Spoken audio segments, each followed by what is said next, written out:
Hi guys, tonight we travel far back in time to a world without electricity, insulation, or even a decent pair of waterproof boots.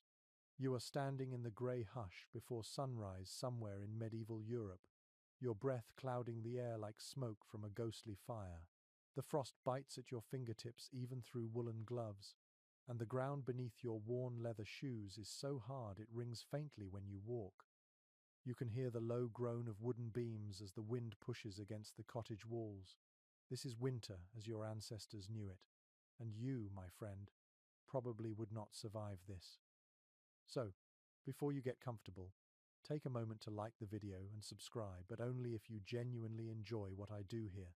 Let me know in the comments where you are listening from and what time it is right now. Now, dim the lights and let us step into that frozen dawn together. You trudge out of your straw bed, stiff and sore.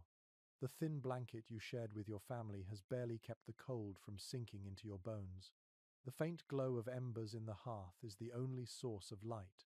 Trembling red beneath a crust of ash, you kneel, shivering, to blow on them, coaxing life from near death. The first spark of warmth feels like hope itself. The room smells of smoke and damp earth.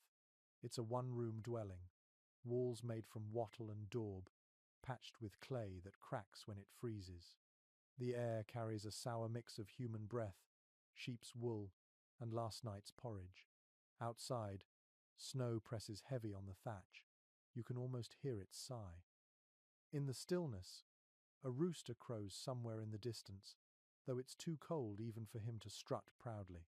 His call echoes over a landscape of white and grey, where the nearest tree has shed all signs of life. You pull on your rough spun tunic, scratchy against your skin, and fasten a belt of frayed leather. Around your legs, woolen wraps cling like icy armor.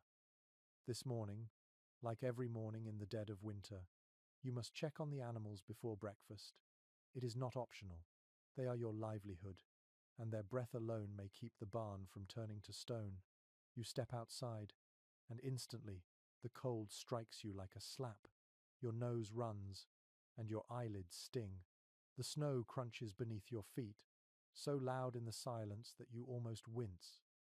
Historians believe that during the harsh winters of the early 14th century, sometimes called the onset of the Little Ice Age, temperatures in parts of Europe fell dramatically. Rivers froze solid, harvests failed, and even salt for preserving food became scarce. The cold was not a passing discomfort, it was a force of nature, shaping survival itself. You walk toward the byre, where the animals are kept. Steam curls from the gaps between the wooden boards. Inside, the cows stir, their bodies warm against each other. The air is thick and rank, but compared to the outside, it feels like paradise. You pause a moment, feeling the heat from their hides seep into your hands. You whisper a soft thanks, though you don't quite know to whom, maybe to the cow, maybe to God, maybe to both. The cow's breath puffs like mist in candlelight. You begin to clear the frost from the trough and chip ice from the bucket. Your hands ache, but you work quickly. If you're too slow, the water will freeze again before the animals can drink. The rhythm of the task is strangely soothing. Lift, break, pour, breathe. A quirky detail, often forgotten, is that some farmers in the coldest regions used animal dung as insulation, plastering it on outer walls to block drafts. The smell was dreadful, but when the wind howled through the cracks, the stench felt like a small price to pay for life.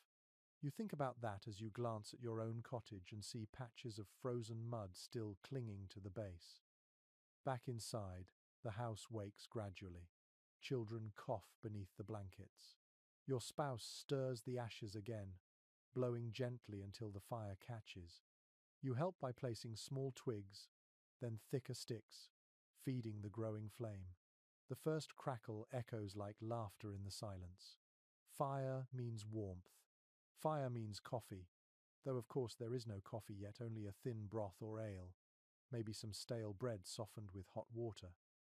The smell of burning wood fills the air. It's smoky, but comforting. You huddle near it, palms extended, eyes half closed. This is the moment you live for every morning.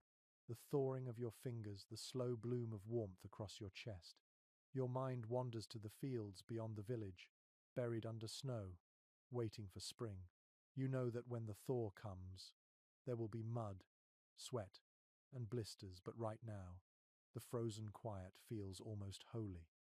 Historians still argue whether medieval winters were truly colder than today's, or whether people were simply less protected from them. Some say the records exaggerate, written by monks unused to laboring outdoors. Others point to ice cores and tree rings that tell of centuries when frost lingered deep into April. Whatever the truth, you can feel it now, biting at your toes through the packed earth floor. You hear the muffled thump of footsteps outside. It's your neighbor, trudging toward the well. You call out a greeting, though your voice barely rises over the wind. He grunts a reply and tips his hat. There's a quiet camaraderie in this frozen world. Everyone knows what everyone else endures. As the light strengthens, a pale sun pushes through the clouds. Its rays touch the snow, turning it to silver, but give off no warmth. You step outside again, squinting. Somewhere beyond the woods, a church bell tolls a low, resonant sound carried over the fields. It's time for morning prayers. You cross yourself out of habit, not piety, then turn back inside. For a moment you stand in the doorway and look at your small world.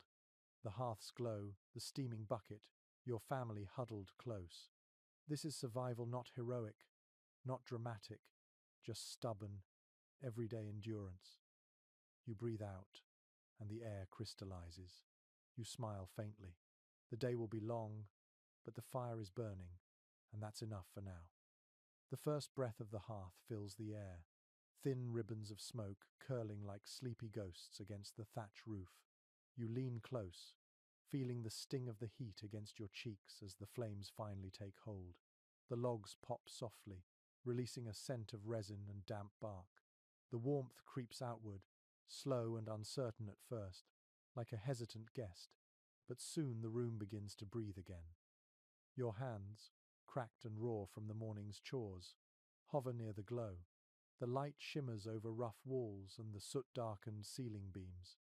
In the dimness, it feels like the entire cottage is waking from its own cold dream. The hearth is not just a place for cooking or light. It is the heart of your home. Without it, the night is unbearable. Firewood is precious. Every stick comes from days of labor in the forest, cutting, splitting, and hauling. You remember how, before the first snows, the village gathered in small bands to collect enough wood to last until spring. Some carried it by sled, others by cart if they were lucky enough to own one. The work was heavy, but the fear of running out was heavier. You can still hear old Marjorie, the widow at the edge of the village, warning that a house without wood is a coffin waiting for its tenant. You reach for the iron poker, stirring the coals, watching sparks dance up the chimney. The chimney itself is a crude thing, not much more than an open hole with a bit of clay funneling the smoke. Sometimes it clogs with soot or damp straw.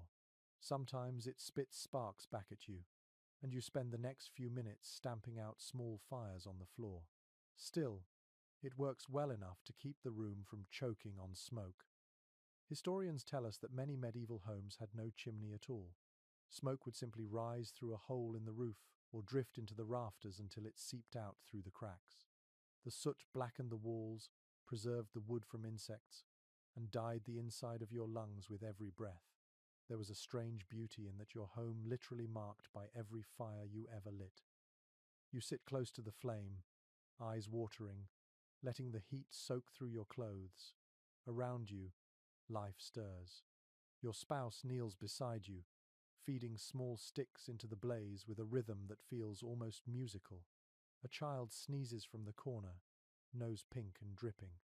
A cat stretches by the hearth, purring in a tone that vibrates like contentment itself.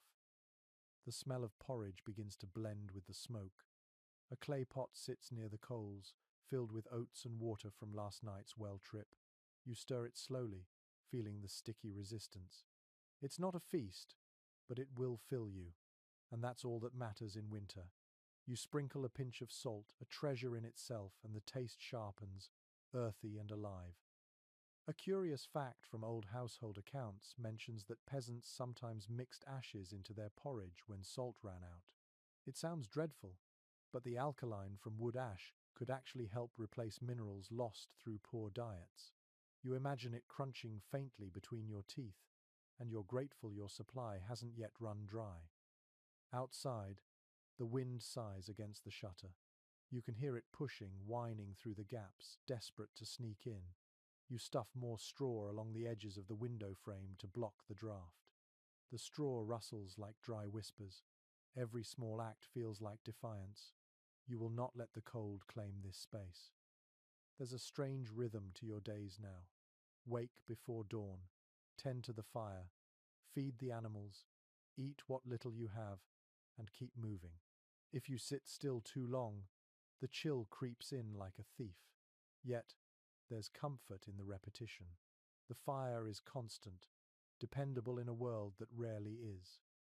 You glance at the iron tools near the wall, the tongs, the poker, the little hook used to hang pots at different heights above the flame.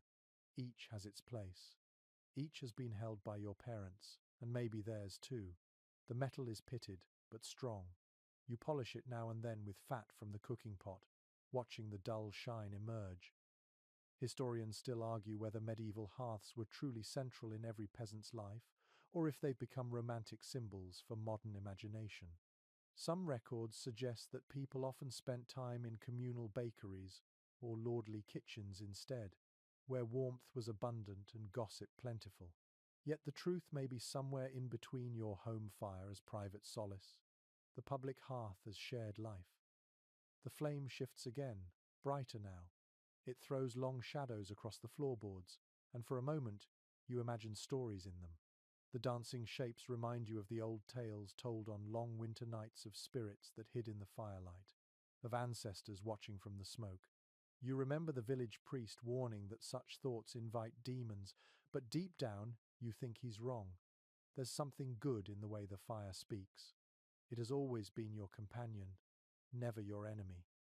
You reach for a cup of ale left from last night. It's gone flat and a little sour, but it warms your stomach. You hold it near the fire until it steams slightly, then sip. The warmth spreads slowly, like courage you didn't know you had. Your youngest child stirs awake and crawls to your lap, nestling close. You feel the soft weight against your chest. The heartbeat small but steady. You pull the blanket tighter around both of you. The fire hums. The wind groans outside. Life goes on. A log collapses inward with a shower of sparks. You lean forward to adjust it, feeling the dry heat sting your eyes again. Through the haze, you can see a faint shimmer where the air ripples above the coals. For just a moment, you think of summer, the smell of cut grass, the feel of sun on your face, but the vision fades, replaced by the present warmth that you've fought so hard to create. You whisper to yourself, half a prayer, half a promise. Keep the fire alive. That is all that matters now. The world outside can freeze, but in here, as long as this glow remains, you are still alive. Morning ripens slowly into a pale and icy light. The fire is holding steady, its warmth reaching only a few steps from the hearth before the air turns cruel again. You pull on another layer, the thickest wool you own, and feel the coarse fibers rasp against your neck. The smell of sheep still clings to it, an earthy perfume of lanolin and survival. Every garment you wear carries a story. The tunic was woven last spring on a simple loom, its threads uneven but sturdy. The underlayer is a rough linen shirt, patched so many times that the stitches form their own map of hardship. Around your shoulders rests a cloak lined with bits of fur rabbit, maybe fox stitched together by hands that knew necessity better than luxury. It is heavy, but that weight feels like safety. Clothing in these months is not about beauty. It is about staying alive. You recall how your mother used to say that a farmer's best armor is not a sword, but good wool. She was right. When the wind cuts through the valley, your clothes are the only thing standing between you and the frozen fields. Records from manorial inventories tell us that wool was the lifeblood of the medieval economy. It clothed peasants, lined merchant purses, and filled the treasuries of kings. For ordinary folk like you, it was both comfort and currency. A well-spun cloak could be traded for food, rent, or even safety during hard times. Wool was wealth you could wear. As you tighten the belt around your waist, you glance at your spouse spinning fibers near the fire. The spindle twirls with hypnotic rhythm, and the thin strand of yarn seems impossibly fragile. You know how much patience it takes to spin enough for a single tunic.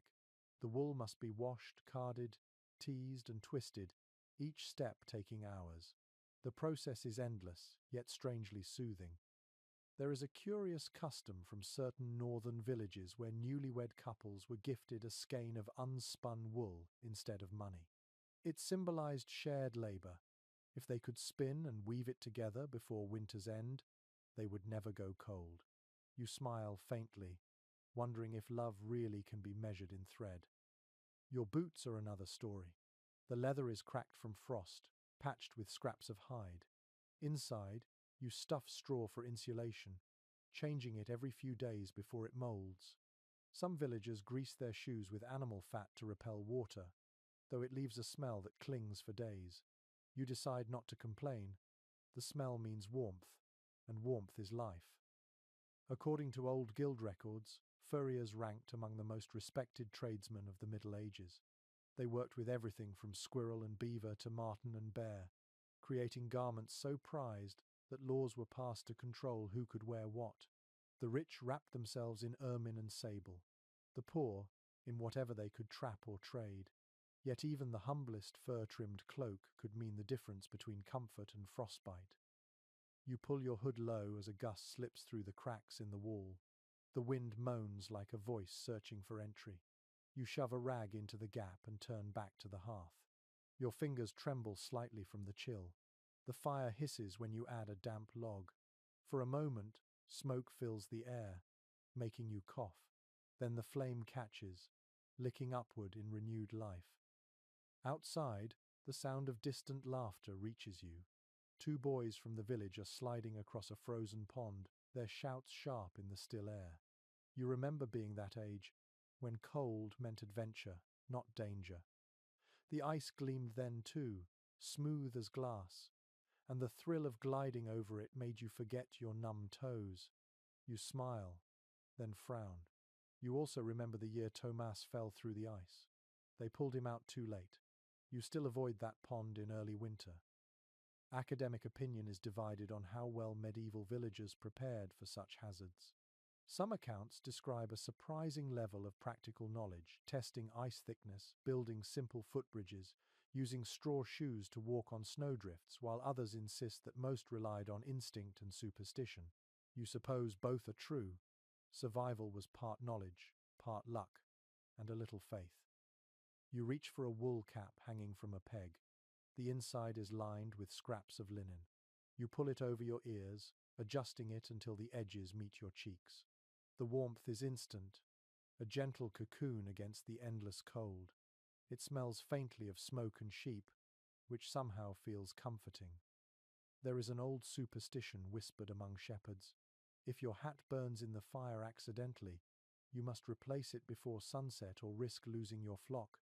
It sounds absurd, yet you still wouldn't test it. The line between habit and belief blurs easily when winter lasts this long.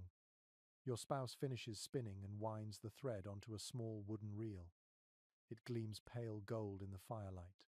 She hums softly, a tune older than words. The sound is thin, almost fragile, but it warms you more than the fire. You glance at your children bundled under blankets. Their small hands poke out, searching for warmth. You tuck the edges tighter around them, feeling the rough fabric beneath your fingers. It's not soft, not fine, but it's enough. Everything in this life is about enough. You think of travelers who come through the village, pilgrims, soldiers, merchants wrapped in layers you can barely imagine. Some carry cloaks lined with foxtails, others wear hoods dyed bright with imported woad. To you, they look like creatures from another world, but even they, with all their wealth, shiver under the same winter sky. No matter how rich or poor, Everyone kneels before the same fire in the end. Wool, fur, linen, straw, they are the great equalizers of the season. They whisper a single truth. Comfort is fleeting, but warmth shared is warmth multiplied. You lean closer to the fire and close your eyes for a moment, letting the sounds fade, the crackle of burning wood, the faint hum of spinning, the soft breaths of your family. You picture all the generations who did this same thing, wearing the same wool, praying for the same thaw, and you realize with a small shiver that survival is not a single act. It is a long, continuous thread, spun from patience, persistence, and a little bit of hope. The cottage walls stand like quiet sentinels against the wind. Their surface is rough, uneven, and patched with clumps of frozen clay. You reach out to touch one, feeling the chill seep into your palm. The wall feels alive, as if it breathes with the rhythm of the storm outside. You trace the lines where straw peeks through the daub, each piece a reminder of the hands that built it long ago. Your home is small, but it holds everything that matters. The thatched roof above you creaks under the weight of snow. From time to time, flakes drift through tiny gaps, settling on the floor like white dust. You sweep them aside with a bundle of twigs tied together. The scent of damp straw fills your nose, earthy and familiar. Records from medieval manorial rolls mention that most peasants lived in houses built from the land itself. Wattle walls woven from sticks, coated with mud and straw, set upon a base of stone. The floors were compacted earth, sometimes covered in rushes or reeds. The design was simple but clever. Thick walls kept the heat in, while the roof's steep pitch let rain and snow slide away. You look up at the beams above your head, blackened with soot and smoke. They have seen decades of winters, maybe centuries. The wood smells faintly of tar and old fires. A bundle of dried herbs hangs from one beam, their scent faint but comforting. Your grandmother swore that rosemary kept away illness, though no one knows why. You keep it there anyway, just in case. A curious note found in a medieval household guide suggests that peasants sometimes smeared pig fat along the inside of their walls to make them more water resistant. You wonder if that could really work. The idea seems half absurd, half brilliant. You picture yourself standing on a stool, spreading lard with a wooden spoon while the children laugh. Perhaps warmth makes fools of everyone. The roof above groans again. You know it must be checked soon. If the snow builds too heavy, the beams might give way. You pull on your cloak and step outside, greeted immediately by a sting of cold air, so sharp it feels like knives against your skin. The light is dazzling. The sun glints off the snow, turning the world to silver. You blink and squint as you move around the cottage. From here, you can see the structure clearly. The thick stone base, the thatch bound tight with rope, the uneven chimney puffing a thin column of smoke. Despite its crooked lines and worn timbers, it stands proud against the endless white. It looks small but brave, like a creature huddled for warmth. Archaeological excavations of rural English villages show that homes like yours often had double layers of thatch for insulation. The outer layer could be stripped and replaced every few years, while the inner layer remained untouched for decades. Inside, the thatch trapped warm air and muffled sound. Even so, in deep winter, frost sometimes formed on the underside of the roof. You can imagine waking to find delicate ice crystals above your head, glittering in the faint dawn light. You shovel snow from around the base of the walls, your breath puffing in the air. The sound of the shovel scraping against frozen earth breaks the silence. A magpie calls somewhere in the distance. The village beyond your field is quiet. Even the dogs are sleeping. You pause for a moment and let the stillness wrap around you. When you step back inside, the change feels immediate. The air is heavy with warmth and smoke again. Your hands burn slightly as they thaw. You rub them together, grateful for the walls that hold this fragile heat. Every crack, every patch of mud, every timber beam has its purpose. According to some preserved estate accounts, landlords occasionally ordered peasants to rebuild their homes every generation or two, believing that constant repair prevented fire and rot. Others allowed families to patch and mend indefinitely, creating houses that evolved over centuries. Scholars remain uncertain how much of this was practicality and how much was control. But whatever the reason, you can feel the truth in your bones. A home is never finished, only maintained. You glance toward the small window set in the wall. It is made from stretched animal bladder rather than glass, translucent but not clear.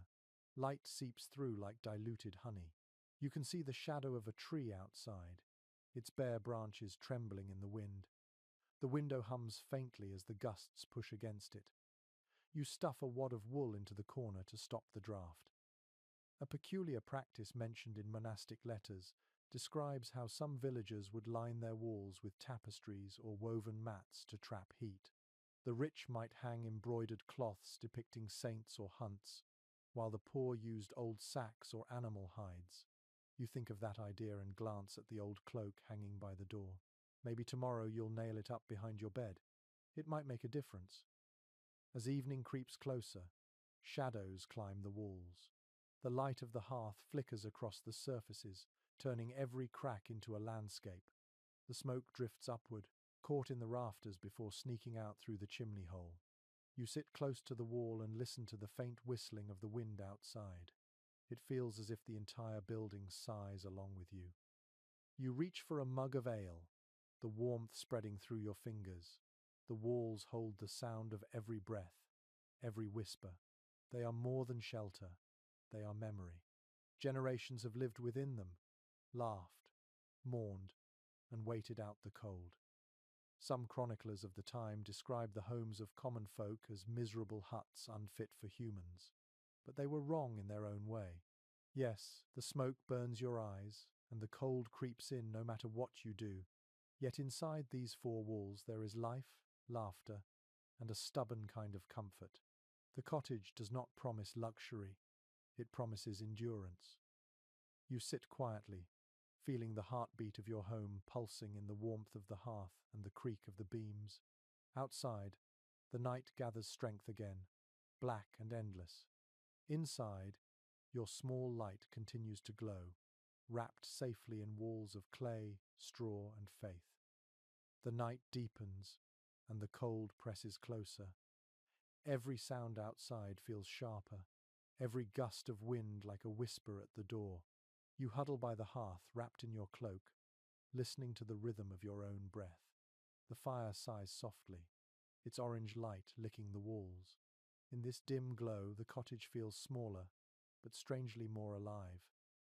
Your family gathers close. The children, still drowsy from the day, sit near the hearthstones, their faces glowing in the flicker of firelight. A pot simmers gently, filling the air with the scent of barley and onion. It is not a feast, but its warmth is a blessing. You pass wooden bowls around, and everyone eats in silence, content to have something hot in their stomachs. After the meal, you look toward the animals' corner of the cottage. Yes, they are inside too. The old cow lies quietly, her breath forming faint clouds in the air. The chickens roost along a beam, their feathers puffed and still. A pair of pigs grunt softly in their straw pen, half dreaming. It might seem strange to a modern visitor, but here the animals share your roof, your air, your heat. Contemporary manorial records and church documents confirm that in much of medieval Europe, peasants and livestock lived under the same roof during the coldest months. The animal's body heat could raise the temperature of a room by several degrees. It was practical, if not pleasant. The smell was thick, but so was survival.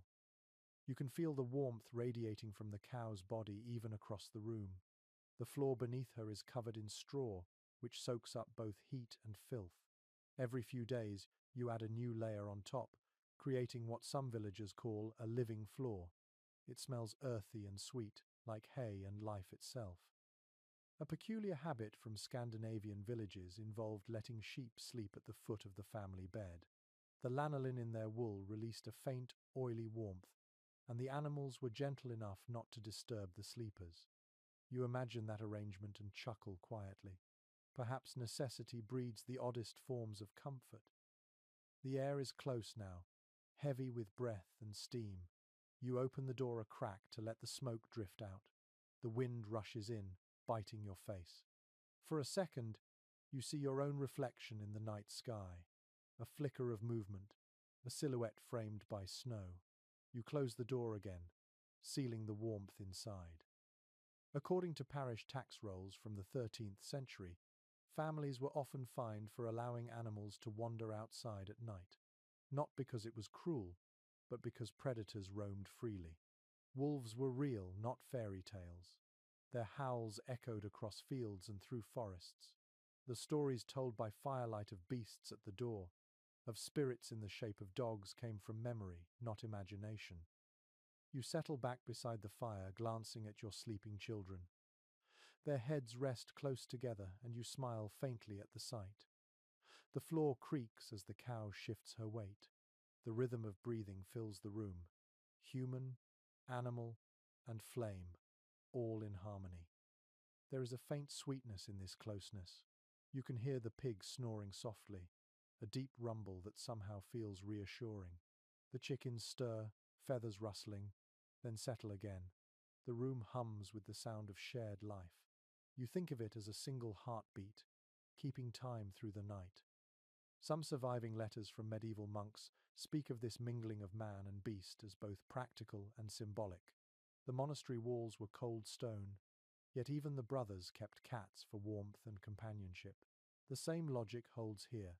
Heat is precious, and no source of it is refused. No consensus exists among modern historians about how widespread this custom truly was. Some argue that only the poorest peasants shared quarters with livestock, while others claim it was nearly universal during harsh winters. You do not need a debate to tell you the truth. You can feel it in the air, in the quiet exhale of your cow as she dreams beside you. Your spouse adds more straw to the animal's pen, humming softly. The melody is simple, repeating, like a lullaby older than memory. It blends with the crackle of the fire and the faint rustle of feathers. The rhythm becomes hypnotic, and your eyelids grow heavy. You think briefly of the upper classes in their manners, sleeping on feather mattresses behind heavy curtains.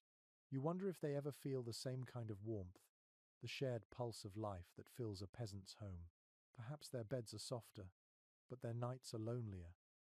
You reach for your blanket and spread it over your legs. The wool is coarse but warm. You can feel the heat rising slowly from the animal's corner, filling the room like invisible breath. It mingles with the smoke and the faint sweetness of hay. The cottage becomes its own small world, sealed against the frozen dark. An odd local saying comes to mind: "The cow is the second fire." You smile to yourself, thinking how true it is. The beast gives milk, warmth, and companionship. She is part of the family, a quiet guardian against the cold. You whisper a small thanks before closing your eyes again. The fire crackles softly, echoing in the stillness. The walls hum with life. Outside, the snow continues to fall, covering the earth in silence. Inside, you drift towards sleep, surrounded by the rhythm of breath and the gentle sound of animals dreaming beside you. In this small space, packed with warmth and noise, you find the strange comfort that only winter can bring. Survival is not about solitude. It is about company, the kind that breathes, snores, and rustles softly in the night. Dawn slides across the roof like a pale hand. You open your eyes slowly, feeling the stiffness in your limbs before the chill even reaches you. The fire has died to faint red embers, and the air inside the cottage feels heavy, damp, and still. You sit up, pulling the blanket close, and see your breath drift into the grey light. The animals are quiet. The cow blinks sleepily. Somewhere behind her, a chicken lets out a small indignant cluck. Your stomach grumbles before you even stand.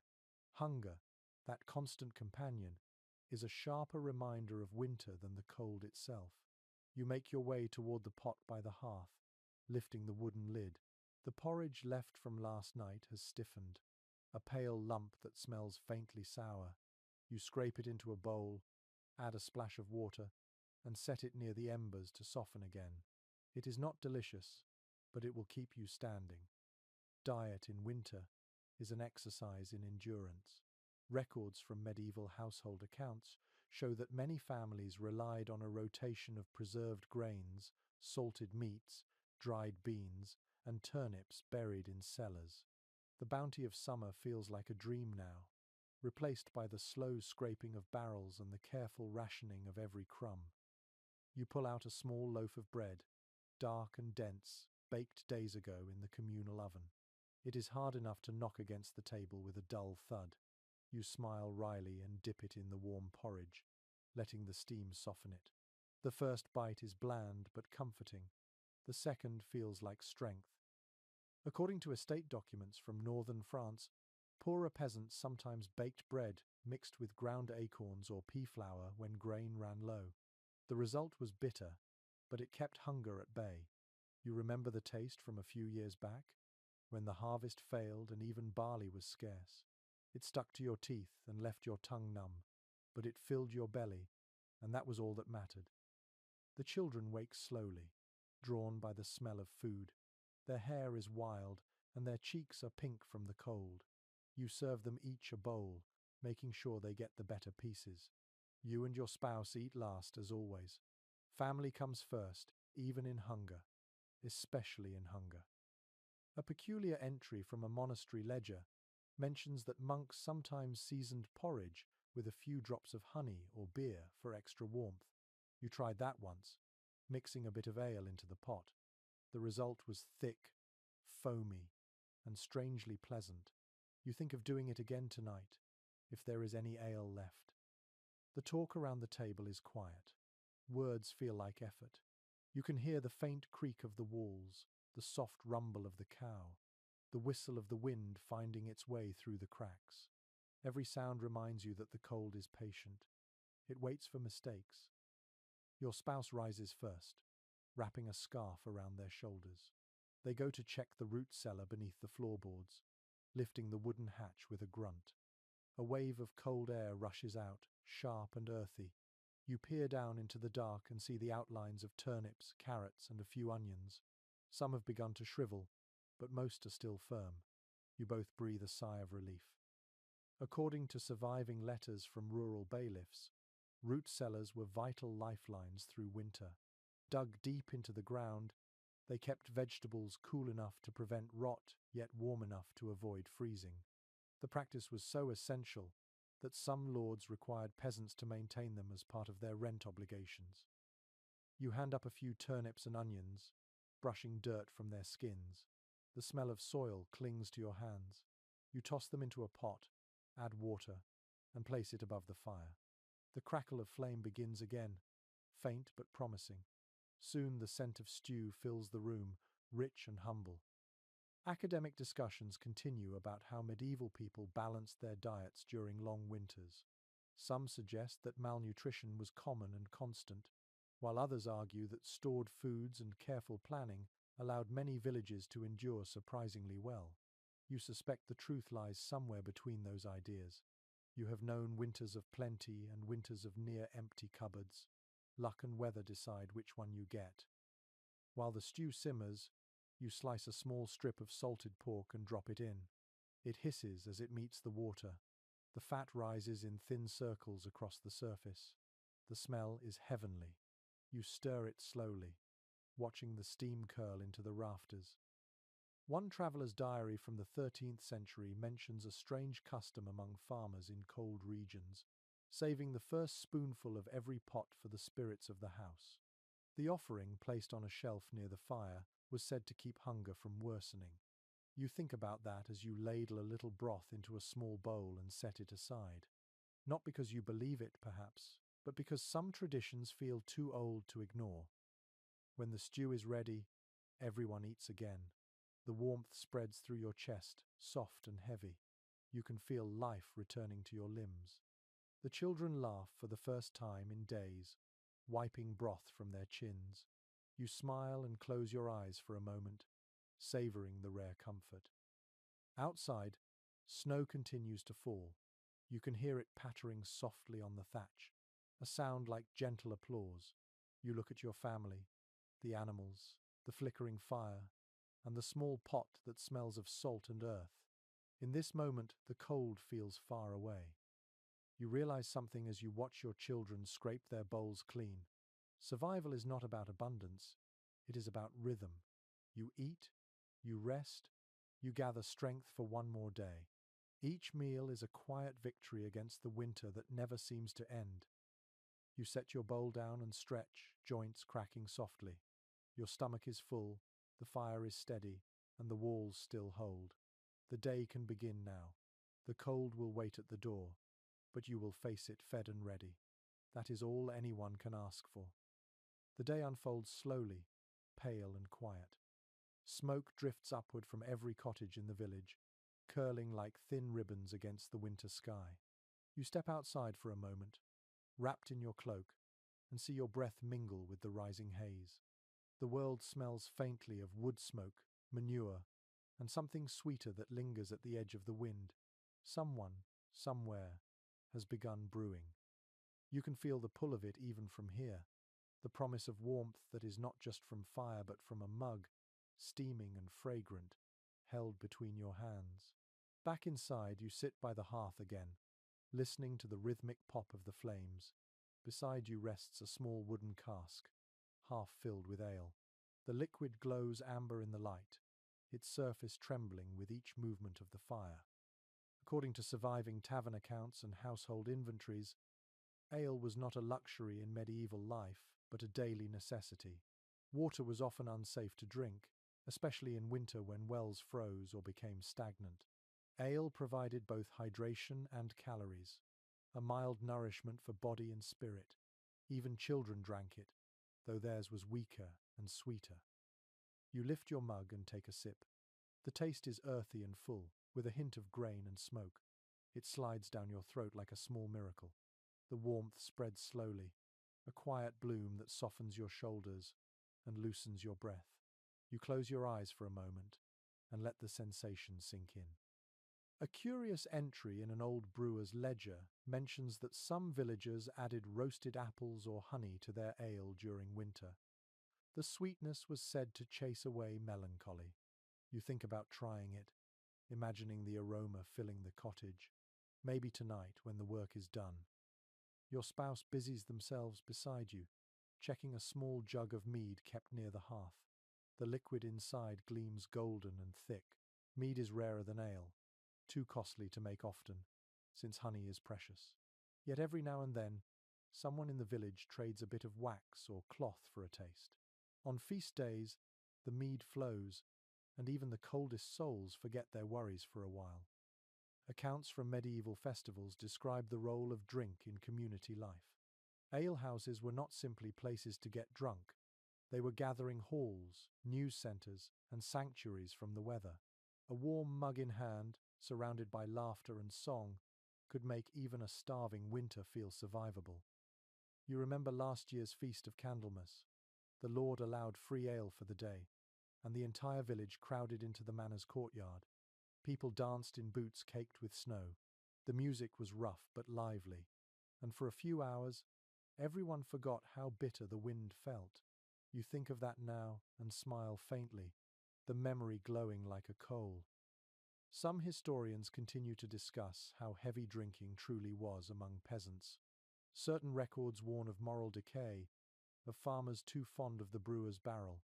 Others point out that ale was weak and plentiful, more a food than a vice. You shrug at the thought. A little warmth in a mug harms no one when frost grips the world. The fire crackles, sending sparks upward. You add another log and watch the light deepen.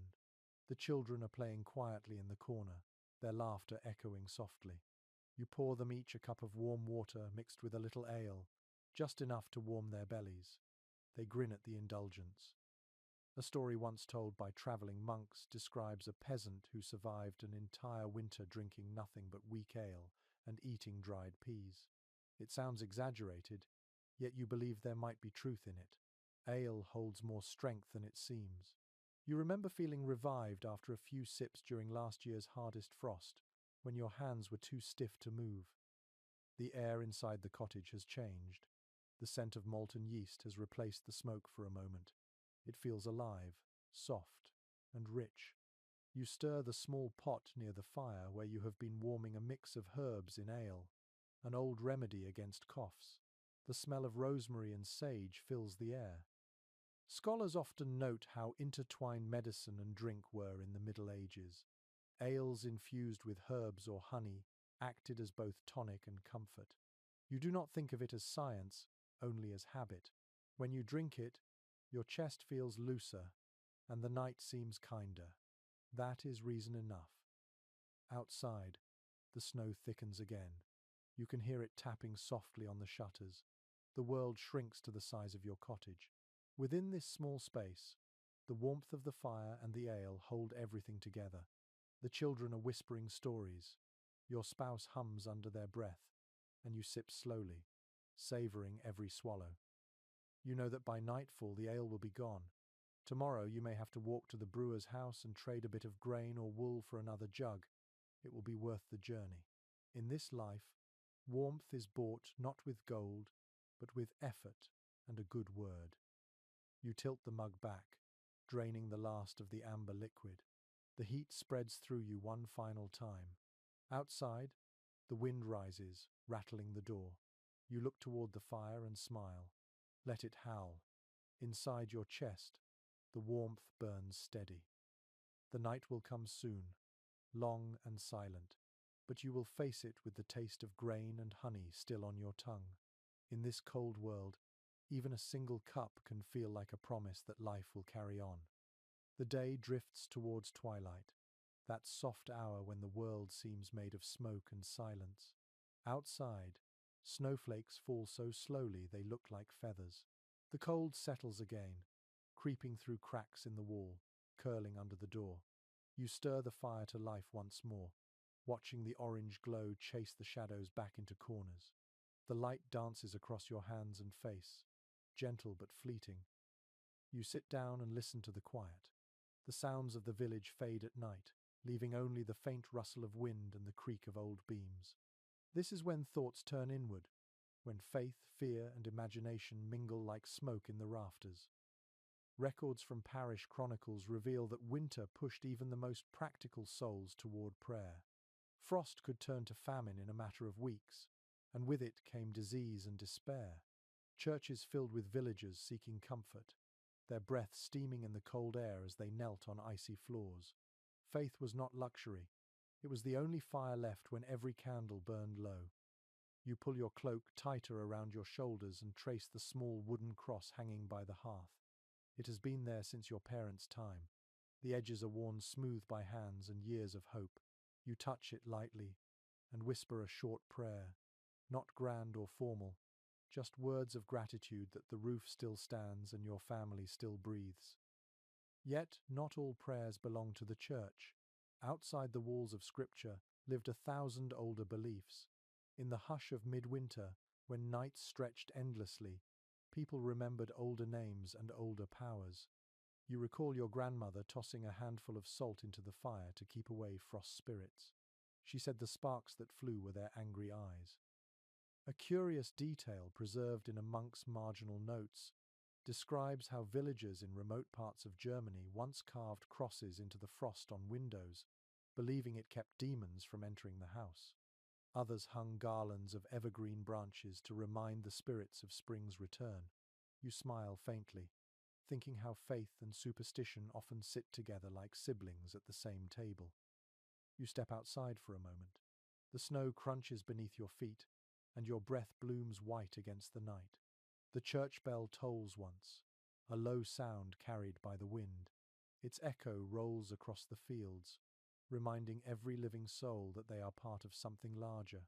You cross yourself and look up at the stars, cold and endless above you. Somewhere behind them, you imagine warmth and mercy waiting. According to letters from wandering friars, the coldest winters often brought new waves of devotion. People walked miles through blizzards to attend midnight mass, candles flickering in the wind like small suns. The sermons spoke of endurance, of divine testing. Sometimes the priests themselves were so frozen they could barely raise the chalice. Yet they did, and the people sang through chattering teeth. Scholars remain uncertain how much of that piety was born from faith and how much from fear. You suspect it hardly matters. Whether one prayed to God, to saints, or to the spirit of the hearth, the act itself brought warmth to the heart. Back inside, the fire pops, scattering tiny embers onto the floor. You sweep them back gently with a worn broom. The cross on the wall glows faintly in the flicker, a shadow and a symbol both. Your spouse murmurs a blessing under their breath as they stir the evening meal. The rhythm of the words is familiar, older than memory. You remember the village priest's visits during winter. His boots would leave puddles on your floor, and his breath would steam as he spoke of charity, patience, and faith. He always carried a small flask of spiced wine, which he shared liberally with those he visited.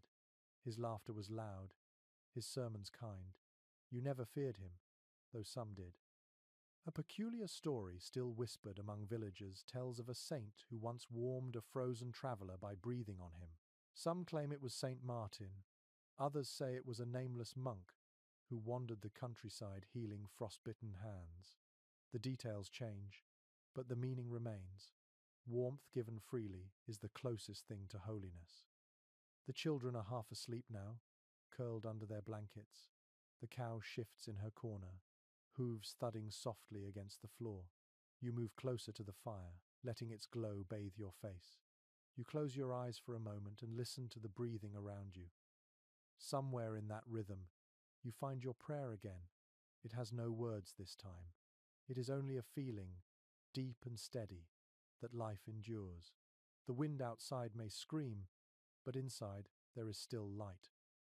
According to fragments of medieval hymns, people once believed that each flame carried a guardian spirit of its own, a small piece of divine presence that refused to die. You think of that now, watching the fire sway and hum. Maybe it is true. Maybe faith is simply the act of keeping the flame alive.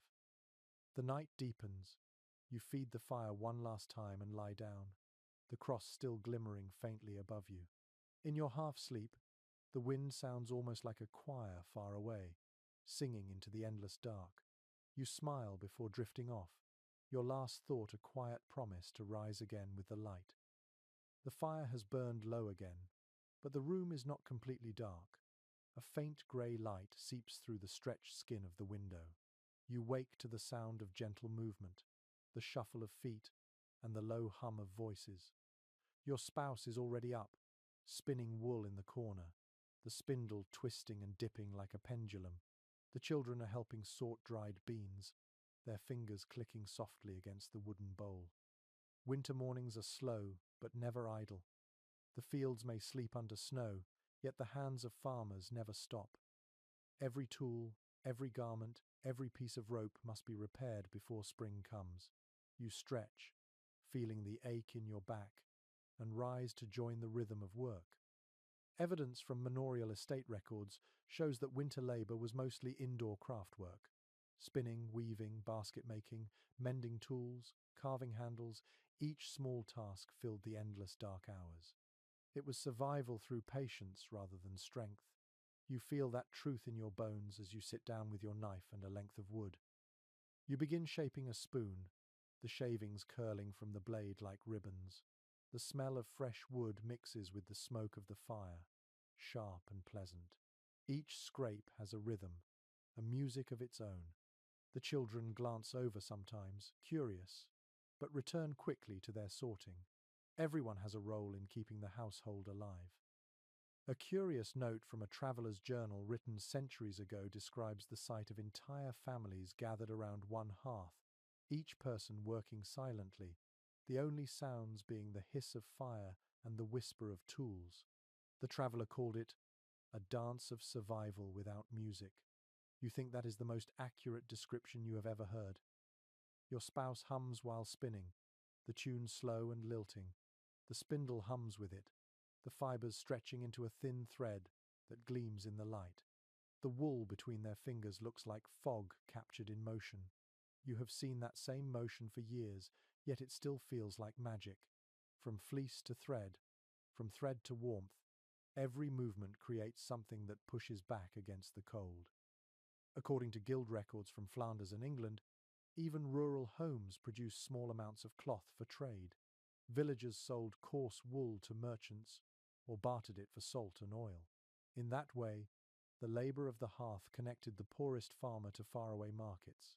You imagine your thread, or your spoon, someday traveling beyond this valley, touched by hands you will never meet. You pause for a moment to warm your fingers near the fire. The light dances over the half-shaped spoon. You feel a small pride in its curve, smooth and true. It will serve someone for years, maybe longer. Such small creations are the legacy of ordinary life. Beside you, your eldest child sits cross-legged, mending a torn tunic. Their stitches are clumsy, but you say nothing. Learning is a slow process, like winter itself. You remember your own early attempts? Your father shaking his head and then silently redoing every seam. Now you smile at the memory and let your child keep working. Mistakes are their own kind of warmth. An unusual practice recorded by local priests involved marking tools with tiny crosses before winter began. It was thought to bring luck and prevent injury during long indoor labor. You glance at the knife in your hand, its wooden handle worn smooth, and wonder if your father carved the faint mark near the base. You like to think he did. Hours pass quietly. The room fills with the smell of wood, wool, and faint sweat. Outside, the light shifts from grey to white, then begins to fade again. The sun barely lifts itself above the horizon this time of year. It feels as if the world itself is holding its breath.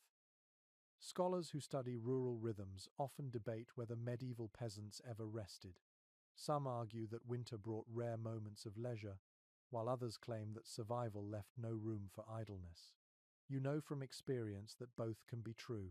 There are hours like these, slow but busy, where your hands move on their own while your mind drifts somewhere softer. It is work, but it is also peace. When the spoon is finished, you run your fingers along its edge. The surface is smooth and warm from handling. You hand it to your youngest, who holds it like a treasure. They test it in an empty bowl, pretending to eat, their giggles filling the room. For a brief moment, laughter replaces the wind outside. You glance toward the corner where a small pile of mended clothes sits neatly folded. Each stitch, each repair, is a silent victory. The house may be poor, but it is rich in persistence. Every fiber tells a story of endurance, and you can feel that story stretching behind you, through generations, unbroken. The fire hisses softly as a log collapses. You stir it with the poker, watching sparks leap upward and vanish. The rhythm returns the scrape of knife, the hum of spindle, the breath of children. Time itself feels different here, stretched thin like thread, steady as heartbeat. As darkness creeps in again, you set your work aside. The room glows with soft orange light. You feel tired but content, your muscles warm and your mind calm. The day's labor has filled the silence with meaning. Outside, the cold waits patiently, but inside, the hum of creation continues. You glance once more at your family, their faces lit by firelight, and realize that this quiet industry is its own kind of prayer. To keep making, mending, and shaping, even when the world freezes around you, is to affirm that life still matters. The night will come again, as it always does, but your hands will not be empty, and your heart will not be idle. That is how you survive the longest winter nights, by filling them with the soft rhythm of work and the quiet grace of creation. Outside, the wind carries the sound of distant bells. It is evening, and the village begins to stir with a gentle rhythm that feels older than memory. You step out for a moment, wrapping your cloak tight, and look down the snowy lane. Thin columns of smoke rise from every chimney, curling upward into the pale twilight. Each column is a sign of life, a fragile thread connecting one hearth to another. The air tastes of wood, smoke, and snow. You hear the muffled thud of an axe somewhere, followed by laughter. Someone is splitting kindling for the night. The faint clang of a pot lid rings from a nearby cottage. The world may look asleep, but beneath the frost, the village breathes together. Documents from medieval parish accounts often describe villages as single living organisms, each household part of a greater body. The baker depended on the farmer on the miller on the blacksmith. In winter, this web of need became even tighter. One family's warmth might save another's life. You walk toward the center of the hamlet, your boots crunching in the packed snow. The light from other cottages flickers across the ground, creating soft patterns that tremble with each gust of wind. You see your neighbor, old Thomas, hauling a bundle of sticks toward his door. His breath clouds the air like smoke from a second chimney. You nod, and he raises a hand in greeting, too tired to speak. A curious record from an English court roll describes how neighbors were legally required to help each other maintain hearth fires during extreme cold. If one house's fire died, the nearest family was obliged to share a burning stick. It was both charity and duty. The phrase, to lend fire, still lingers in some villages today. You think of that as you pass a cottage and glimpse a woman kneeling by her hearth, coaxing a faint flame back to life. Inside your own home, the air feels warm and thick again. Your spouse is kneeling by the fire, stirring a pot of soup.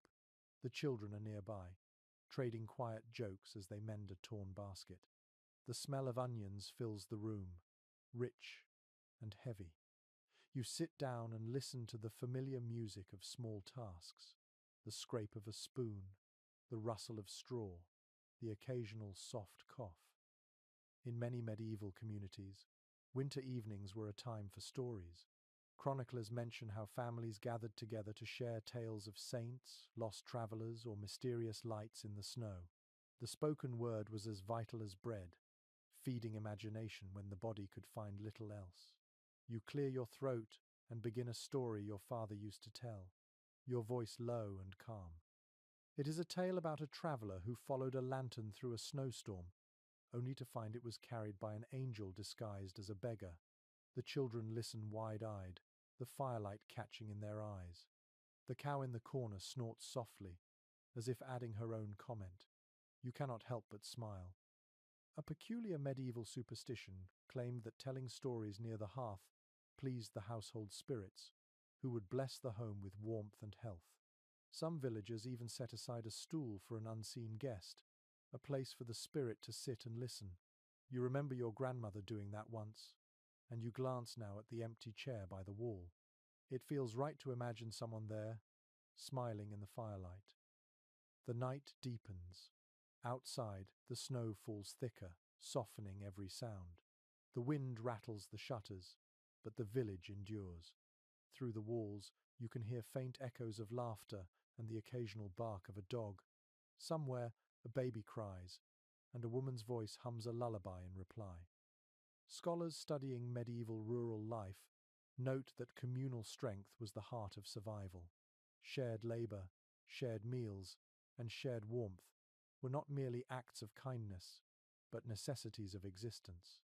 A single isolated household could not last a harsh winter alone. You think about this often, especially when you remember the stories of travelers who froze in the fields, too far from any friendly door. Your spouse ladles soup into wooden bowls. You thank them quietly before taking a spoonful. The broth is thin but hot. Each sip feels like sunlight caught in a cup. You look around the room at your family, at the flickering light on the walls, and you feel an almost sacred contentment. Outside, the church bell rings again, marking the late hour. Its sound is deep and slow, rolling over the rooftops and fading into the snow. You imagine every family hearing it, pausing in their own small rituals of survival.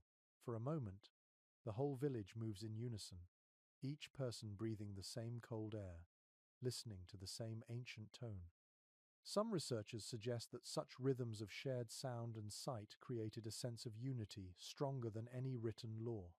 You think of it now as you lean back, watching the fire's glow flicker across your family's faces. In this moment, you belong to something vast and invisible, something older than any king or church. The wind eases a little. You stand and open the door to look outside once more. The snow has stopped falling, and the world glows under a faint moon. The village lies still, the roofs silvered, the chimneys whispering faint trails of smoke. You can almost feel the collective heartbeat beneath it all, slow and steady, like the breath of a sleeping creature.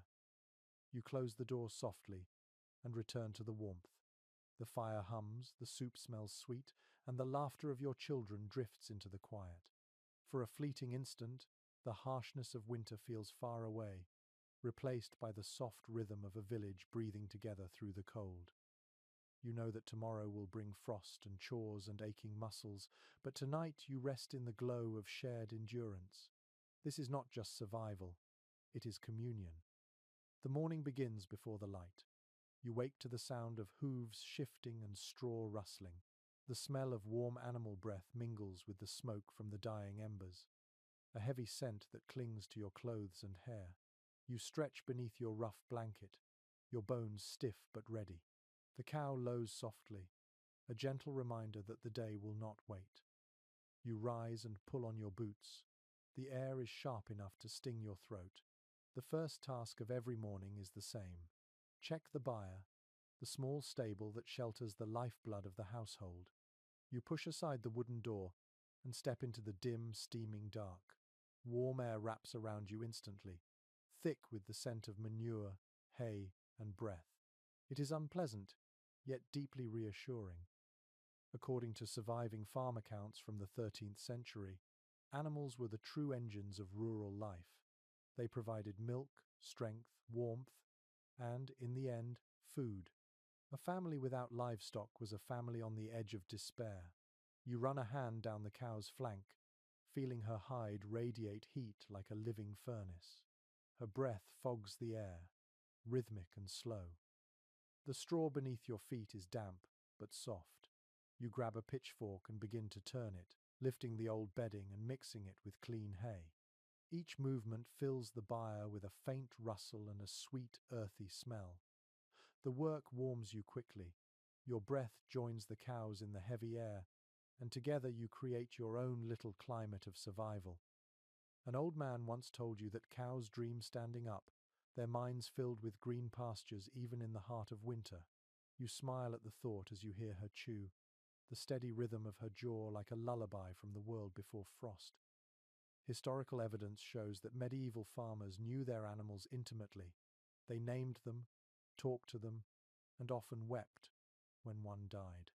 To outsiders, it might seem sentimental, but to you it makes perfect sense. Each creature carries a piece of your own endurance. You move next to the pigs, snuffling under their straw.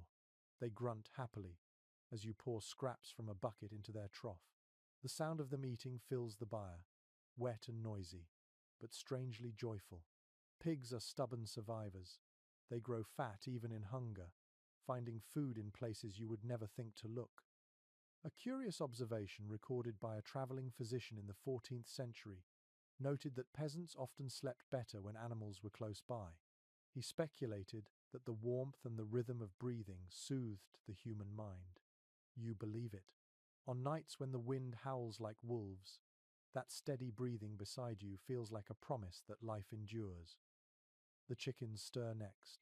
You reach beneath one and find a single egg, warm against your palm. The small miracle of it makes you pause. You slip it gently into your pocket, careful not to break it. One egg can turn a meal of broth into something nearly luxurious. The goat bleats softly, tugging at her rope. You scratch her chin and pour a bit of grain into her dish. Her eyes, square and wise, watch you with something that almost feels like understanding. You laugh quietly, your breath mixing with hers in the cold air. Accounts from early agricultural manuscripts mention that some farmers believed animals could sense coming storms before humans did. When cows grew restless or dogs whined without reason, the villagers prepared for snow or bitter wind. You think of that now as the goat suddenly stamps her hoof, snorting toward the door. Perhaps she knows something you do not. You finish your work and carry the milk bucket back toward the cottage. The handle bites into your fingers, cold against your skin. The liquid sloshes gently inside, pale and warm. When you enter the main room, the fire greets you with its soft glow.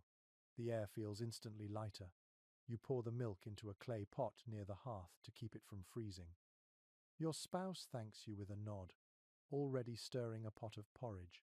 The children yawn, rubbing their eyes, while the cat winds around your legs, hoping for a drop of milk. You laugh and pour a little into a wooden bowl. She licks it greedily, her tail flicking in contentment. Some scholars note that the warmth of animals may have made medieval homes smell terrible, but it also made them alive in a way that modern houses rarely are. You think about that as you sit down near the hearth, still feeling the heat of the byre on your skin. The air smells of smoke, hay, and milk. It is not pleasant, but it is honest. A peculiar practice found in Scandinavian farm accounts describes families deliberately piling manure near the outer walls of their cottages. As it decomposed, it gave off heat, creating a crude but effective insulation. You wonder whether the same happens here without you realizing it. Perhaps even the smell has its purpose. You take the egg from your pocket and hand it to your spouse, who cracks it carefully into the bubbling pot. The yellow swirl brightens the broth like a small sundae. The children cheer softly, knowing what that means. Today's meal will be better than most. Outside, the light grows stronger, reflecting off the snow so brightly that it hurts your eyes. You glance through the window and see your neighbor leading his oxen toward the frozen stream. They need water, as all living things do, even in a world made of ice. Academic discussions of medieval husbandry often emphasize how deeply intertwined human and animal lives were. The survival of one ensured the survival of the other. You feel that truth every morning when you hear your cow's first breath, when the pigs grunt in greeting, when the chickens murmur softly before dawn.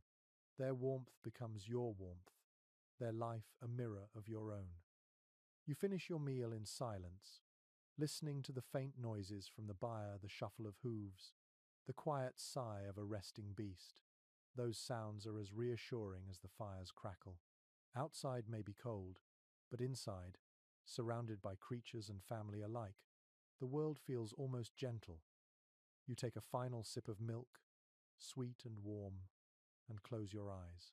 The day ahead will be long, filled with chores and snow, but for now, you sit in the calm heartbeat of your small home, where man and animal share the same fragile miracle of warmth. The afternoon light fades faster each day, as if the sun itself grows tired of fighting the frost. You glance toward the window, where the snow outside glows faintly pink. The fire hums in its usual rhythm, steady but never enough to chase the chill entirely from the room.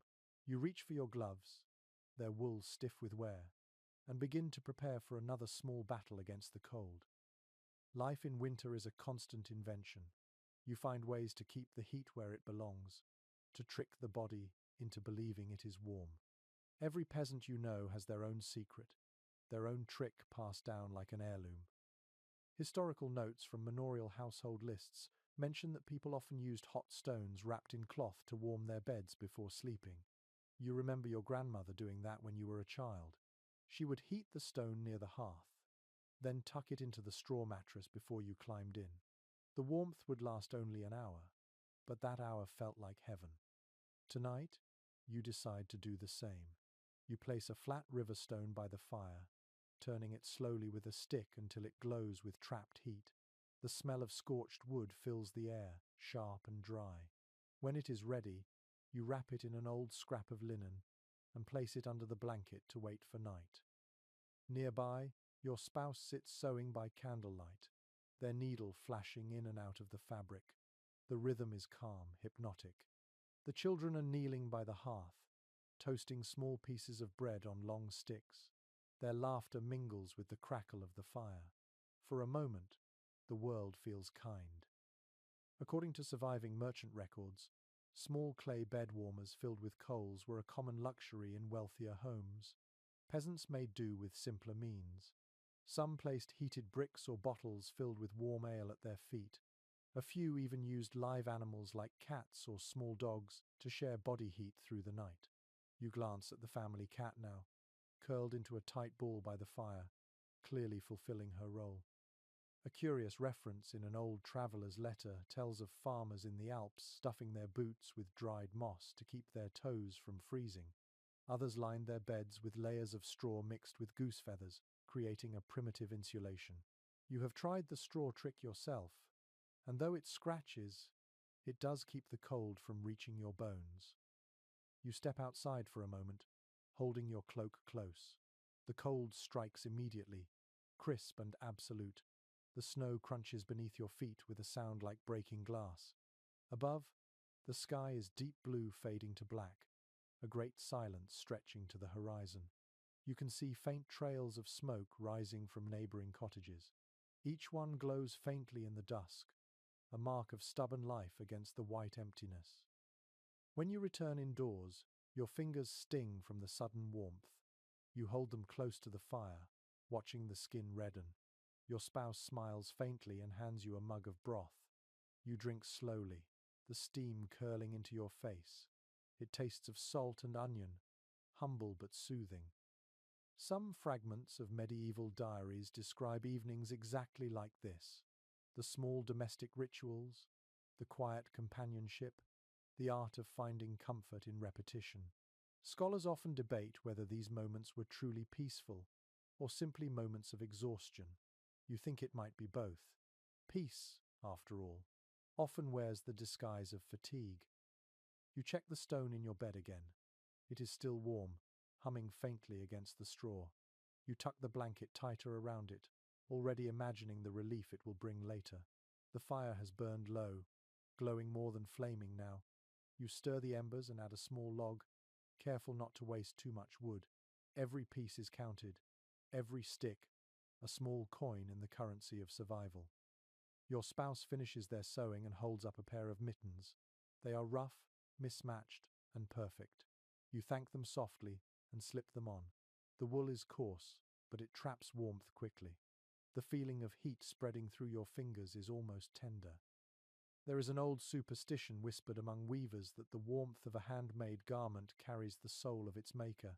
You have always liked that thought. Maybe that is why these mittens feel alive in your hands. You hear the wind rise outside again. It moves across the roof like a restless spirit, shaking loose bits of frost that fall with soft thuds. The shutters tremble but hold. Inside, the air smells of smoke and wool and faint sweetness from the toasting bread. The sound of the children's laughter softens into yawns. Before bed, you kneel to whisper a brief thanks, not to any saint or priestly name, but to the ordinary things. The fire that still burns, the stone that holds heat, the roof that has not yet leaked. Gratitude feels like another form of warmth. As you lie down, the bed feels surprisingly comfortable. The stone's heat seeps through the linen, chasing the cold from your legs. You pull the blanket close, feeling the familiar weight of straw beneath you. Your spouse settles beside you, their breath slow and steady. The children murmur in their sleep. Somewhere near the door, the cat sighs contentedly. Outside, the wind howls across the fields, but the walls stand firm. The world is ice, but inside, you are wrapped in small inventions, stones, mittens, straw, and the quiet stubbornness of love. You close your eyes, the warmth of the stone still pulsing faintly beneath you. In this fragile comfort, you understand something simple and profound. Survival is not about defying the cold. It is about learning to make peace with it, to meet it with patience, cleverness, and a spark of fire that never quite dies. The next morning begins in silence, the kind of silence that only deep winter knows. You wake to find frost clinging to the edges of your blanket, delicate as lace. Your breath hangs in the air, pale and ghostly. The fire has burned down to a dull orange glow. You sit up slowly, your body reluctant to leave what little warmth the bed still holds. The first task of the day is water. It is always water.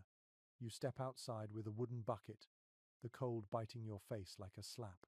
The well stands in the center of the village, a dark circle surrounded by white. The rope is stiff with frost, the handle frozen in place.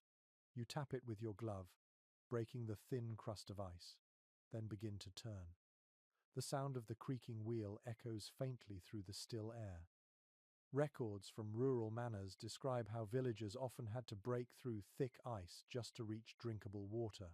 Wells could freeze solid in the hardest winters, forcing families to melt snow for days at a time. You remember doing that once, years ago. when the frost reached so deep that even the earth seemed to shiver. The snow never gave enough, but it was all you had. You draw the bucket up carefully, the rope groaning. The water glints silver in the dim light, thick with shards of ice. You dip your fingers into it and feel a sting so sharp it burns. It is too cold to drink yet, so you carry it inside to warm by the fire. The bucket leaves wet trails on the floor, small dark lines against the packed earth. A peculiar entry in a medieval traveller's diary mentions that some villagers stored their water in barrels buried beneath layers of straw. The straw acted as insulation, keeping the contents from freezing solid. You tried the same trick once with a jar of ale, and it worked well enough. The memory makes you smile.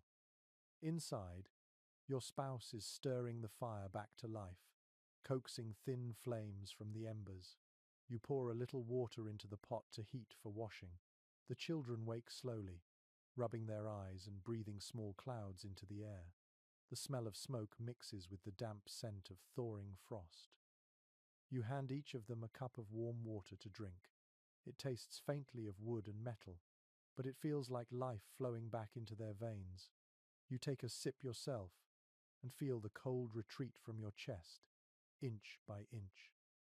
According to monastery chronicles, ice was sometimes harvested deliberately in wealthier estates and stored in deep pits called ice houses. During summer, it was used to chill drinks or soothe fevers. The idea sounds absurd to you now. Surrounded by endless cold, you cannot imagine anyone willingly seeking ice. Outside, the stream that runs past the fields is frozen solid. You walk there with your neighbor, carrying an axe between you. The ice gleams blue under the weak sunlight. Together you begin to chip at it, each strike ringing like metal on stone. Shards fly, glittering like glass. The rhythm of your blows becomes a kind of music, steady and sure. After several minutes, the ice cracks open, revealing black water beneath. Steam curls up, ghost-like. You kneel and scoop some into your bucket, careful not to spill. The surface ripples once, then stills again. You can see your reflection in it, pale and tired but alive. A curious story told by old shepherds says that frozen water holds memories of the sky. When it melts, those memories return to the world as rain. You like that thought. Perhaps this very ice remembers summers you have forgotten. On your way back, the village seems quieter than usual. Smoke rises from every chimney, but no one speaks. Everyone is busy with the same task, tending to their own buckets, breaking their own ice. The sound of iron on ice echoes through the air like a shared heartbeat. Academic studies of medieval daily life often highlight how even the simplest acts, fetching water, mending clothes, feeding animals, formed the rhythm of existence. You feel that rhythm now, each motion part of a larger song of endurance. It is not glorious, but it is steady, and that steadiness is what keeps you alive. Back at the cottage, you pour a portion of the new water into a pot for cooking. The rest goes into a small barrel near the hearth, where the fire will keep it from freezing again. You wipe your hands dry on your tunic, feeling the rough fabric scrape your skin. The warmth in your palms is almost dizzying after the cold outside. Your spouse takes the bucket and adds a pinch of salt to the pot. The hiss of water meeting heat fills the room. The smell of steam rises, clean and comforting. You take a deep breath, savoring it. A fragment of a medieval sermon once advised villagers to give thanks for water, calling it the first mercy of the world. You remember hearing that as a child and not understanding it. Now you do. In the heart of winter, water is a gift that must be fought for every day. As the evening settles in again, you refill your mug with warm broth and sit by the fire. The bucket gleams faintly in the corner, droplets of melted frost sliding down its sides. You feel an odd affection for it, this simple vessel that carries so much of your labor and your life. Outside, the wind begins to rise, sweeping across the frozen fields. You can hear it moaning faintly through the cracks in the door. You take another sip, close your eyes, and listen to the water in the pot as it begins to bubble. Its soft murmur feels almost like speech, a reminder that even in a world made of ice, Warmth still finds a way to speak. The cold tightens its grip. Each morning now, the frost creeps further across the floor before the fire wakes. Your fingers ache even before you touch anything. You move slower, more carefully, as if the very air resists you. Winter has grown cruel, and the world feels smaller with each breath you take. You light the fire again, but the logs hiss and spit. The wood is damp, not properly dried. Smoke rolls through the room before slipping up the chimney. You cough softly, waving it aside. The smell fills your nose, sharp and acrid, mingling with the sourness of your own breath. Your youngest child sneezes. Their cheeks are pale, their nose red. You press your hand to their forehead and frown. The skin feels too warm, the body trembling under the blanket. Illness always finds its way in when the nights grow long. Records from medieval parish registers reveal how fevers and lung sickness spread fastest in the cold months. Crowded homes, stale air, and damp straw made perfect breeding grounds for disease. A single cough could travel from one family to another before anyone even noticed. You know this too well. You have seen neighbors vanish from their doors, their houses falling silent within a week. You prepare a simple remedy. From a small jar near the hearth, you take a pinch of dried herbs, leftovers from summer's harvest, thyme, sage, and a few precious bits of honey. You boil them in water until the smell fills the room with warmth and hope. When it cools, you press the cup into your child's hands. They sip slowly, eyes half closed. An odd belief recorded by a traveling monk suggests that smoke from burning rosemary could chase away evil spirits of sickness. You recall your grandmother doing it once, the air thick with the smell of charred leaves. You think of trying it tonight, if only for the comfort of doing something. Outside, a dog barks in the distance, its voice carried on the wind. The sound feels lonely. You glance at your spouse, who sits by the fire spinning wool with tense shoulders. They say nothing, but you can see the same worry in their eyes. You both understand how fragile health can be.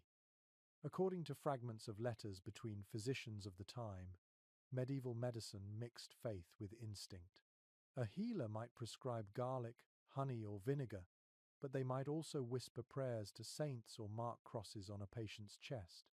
You have no doctor here, only the wisdom passed from one generation to another. Still, that knowledge has saved lives before. You take another log from the pile and feed it to the fire. The flames catch slowly, their light flickering over the faces of your family. Your eldest coughs too, though they wave it off with a smile. You pretend to believe them. A curious entry in a 15th century herbarium mentions a folk cure for fever, a piece of bread dipped in ale and placed beneath the pillow. If it was gone in the morning, the sickness had been carried away by invisible spirits. You wonder how many people were healed by faith alone. As the day drifts on, you keep the pot simmering, adding herbs as you find them. The scent of thyme and honey becomes your companion. The air grows heavy with steam, softening the sharpness of the cold. You spoon a bit into your own mouth, letting it soothe your throat. It tastes bitter but alive. Some scholars remain uncertain whether medieval peasants truly understood contagion. They knew that sickness passed through touch and air, yet they spoke of curses and bad luck instead of invisible causes.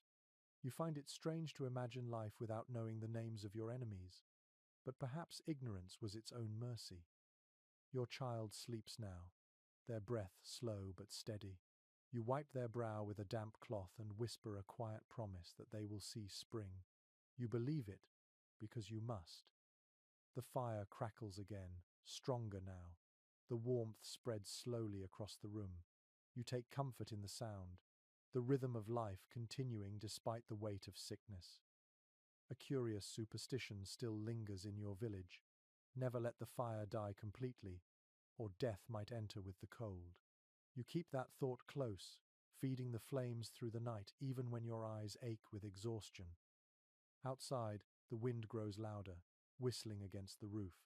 You pull your cloak tighter, feeling its rough wool scratch against your skin. Your spouse lays a hand on your shoulder. You look at each other for a moment. No words needed. This is how people endure, by sitting close, by tending the flame, by waiting. You take the herbs from the pot and hang them near the chimney to dry again. Every leaf matters. You do not know what tomorrow will bring, but tonight the fever has eased a little. That is enough. As the hours stretch on, the fire becomes the only heartbeat left in the room. You listen to it crack and sigh, thinking of all those who fought the same battle in winters long past. Illness, hunger, frost, they are as ancient as the snow itself. Yet here you are, still breathing, still watching the flame dance. You whisper a small prayer, not for miracles, but for time. Another day, another sunrise, another chance for the body to heal. The night answers with silence, and somehow, that feels like a blessing. The fever has passed, leaving the house quiet and heavy with relief. Your child sleeps deeply now, their skin cool and pale but no longer flushed. You move softly through the room, careful not to disturb them. The fire hums low, its light casting a gentle shimmer on the walls. For the first time in days, the air feels calm. You step outside, needing to breathe. The cold air is sharp but clean, clearing your lungs of the stale smoke inside. Snow blankets the village in soft mounds, and the trees glitter beneath a thin crust of ice. In the distance, you see a group of children sliding down a hill on pieces of wood, their laughter echoing like bells through the frost. It is strange, you think, how easily joy survives in the hearts of the young. Even when food is scarce and the wind cuts like a knife, they find something to play with. Their voices rise above the silence of winter, bright and unbroken. Accounts written by medieval chroniclers mention that children in rural villages often made their own toys from whatever they could find: twigs, bones, scraps of cloth, or carved bits of wood. They played with hoops, spun tops, or rolled frozen balls of snow long before anyone thought to call it a game.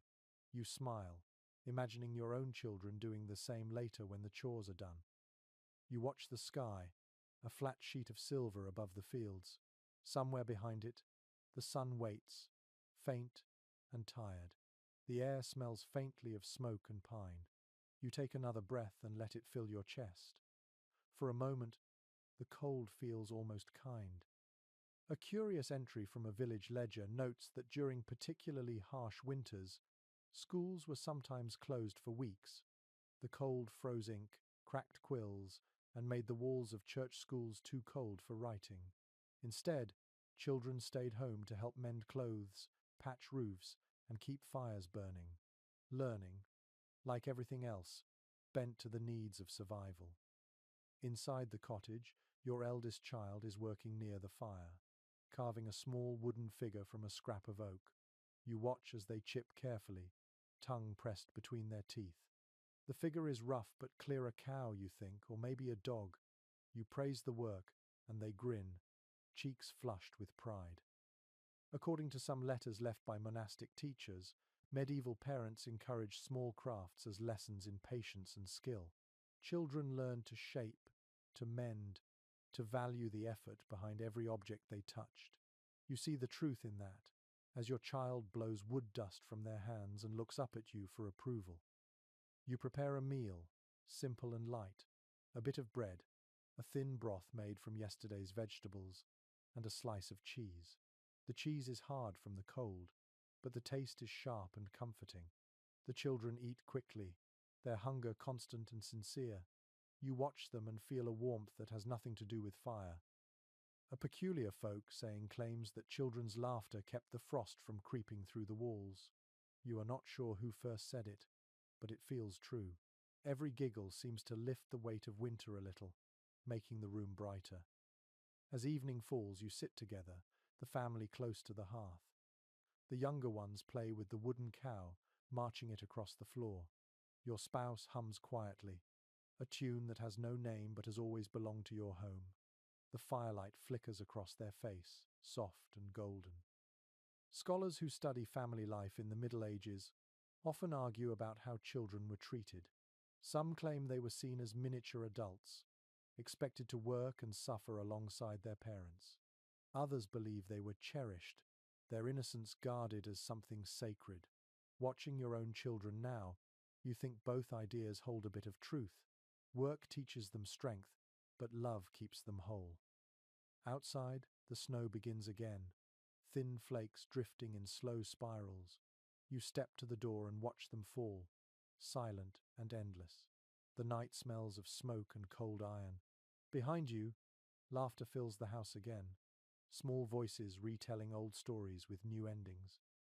A fragment of a medieval lullaby, still sung in distant villages, says, "Sleep, child, while angels warm the sky." You hum those words now under your breath as you return to the fire. The melody is simple, the kind that feels older than language. You sit beside your sleeping child, brushing hair from their forehead. The skin feels soft, the pulse steady. You whisper a quiet thanks to whatever mercy spared them. The warmth of the fire touches your face, and for the first time in days, your shoulders loosen. The cat curls near your feet, purring faintly. The sound mingles with the soft breathing of your family. The fire crackles, and the wind outside has softened into a whisper. For a while, everything feels suspended, a moment of peace caught in the long stretch of winter. You realize, watching the children sleep, that survival is not just about keeping bodies alive. It is about protecting the laughter, the small joy that keeps despair at bay. You promise yourself that tomorrow, no matter how cold the day becomes, there will still be stories, still be play, still be light. You sit a little longer by the fire before lying down, the sound of the wind fading as your eyes grow heavy. The warmth, the breathing, and the faint echo of laughter carry you into sleep. The next day begins with a brittle stillness. The frost has thickened overnight, clinging to every surface in delicate white webs. The air feels heavier, sharper. When you open the door, the hinges groan as if they too resent the cold. Beyond the threshold, the path that leads through the village glitters like glass. You know what that means. The traders will be late. Trade in winter is a slow and dangerous dance. Roads vanish under snow, bridges freeze solid, and carts break their wheels in ruts hidden beneath the ice. Yet some merchants still travel, chasing the last scraps of profit before the season shuts them in. They bring salt, oil, iron tools, sometimes cloth or dried fish. You wait for them like one waits for the return of sunlight. Evidence from medieval merchant guild records shows that trade routes in winter were lifelines for remote villages. Salt, especially, was as precious as gold. Without it, meat spoiled and broth turned sour. You look at the small pot of salt in your kitchen, less than a handful left, and feel a flicker of worry. By midday, the sound of bells reaches your ears. You step outside and see them at last. A line of figures trudging through the snow, cloaks dusted white, their carts creaking behind them. The horse's breath hangs thick in the air. The sight draws others from their cottages, faces wrapped in scarves, eyes bright with curiosity. You walk down the path to greet them. The lead merchant lifts a gloved hand in greeting, his beard frozen into tiny icicles. He smiles, though his lips are cracked. His cart is piled high with sacks and bundles tied with rope. The smell of leather and smoke surrounds him. According to travelers' diaries from the 14th century, winter merchants were admired for their toughness and pitied for their risks.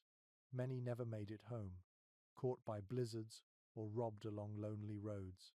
Yet they kept coming, drawn by need and hope. You think of that now as you help unload a sack of coarse salt from the wagon. One of the merchants offers you a small pouch of grain in exchange for wool thread. The trade feels fair enough, though both of you pretend not to notice the strain of hunger in each other's eyes. Barter is not business in times like these. It is survival, wrapped in courtesy. A peculiar note from a Hanseatic ledger mentions that traders often carried small talismans against frostbite, bits of bone carved with suns or knots. You see one now hanging from the merchant's belt, a simple disc etched with circles. He catches your glance and nods knowingly, as if to say it works. You hope it does. The villagers gather around the wagons, voices rising in soft chatter.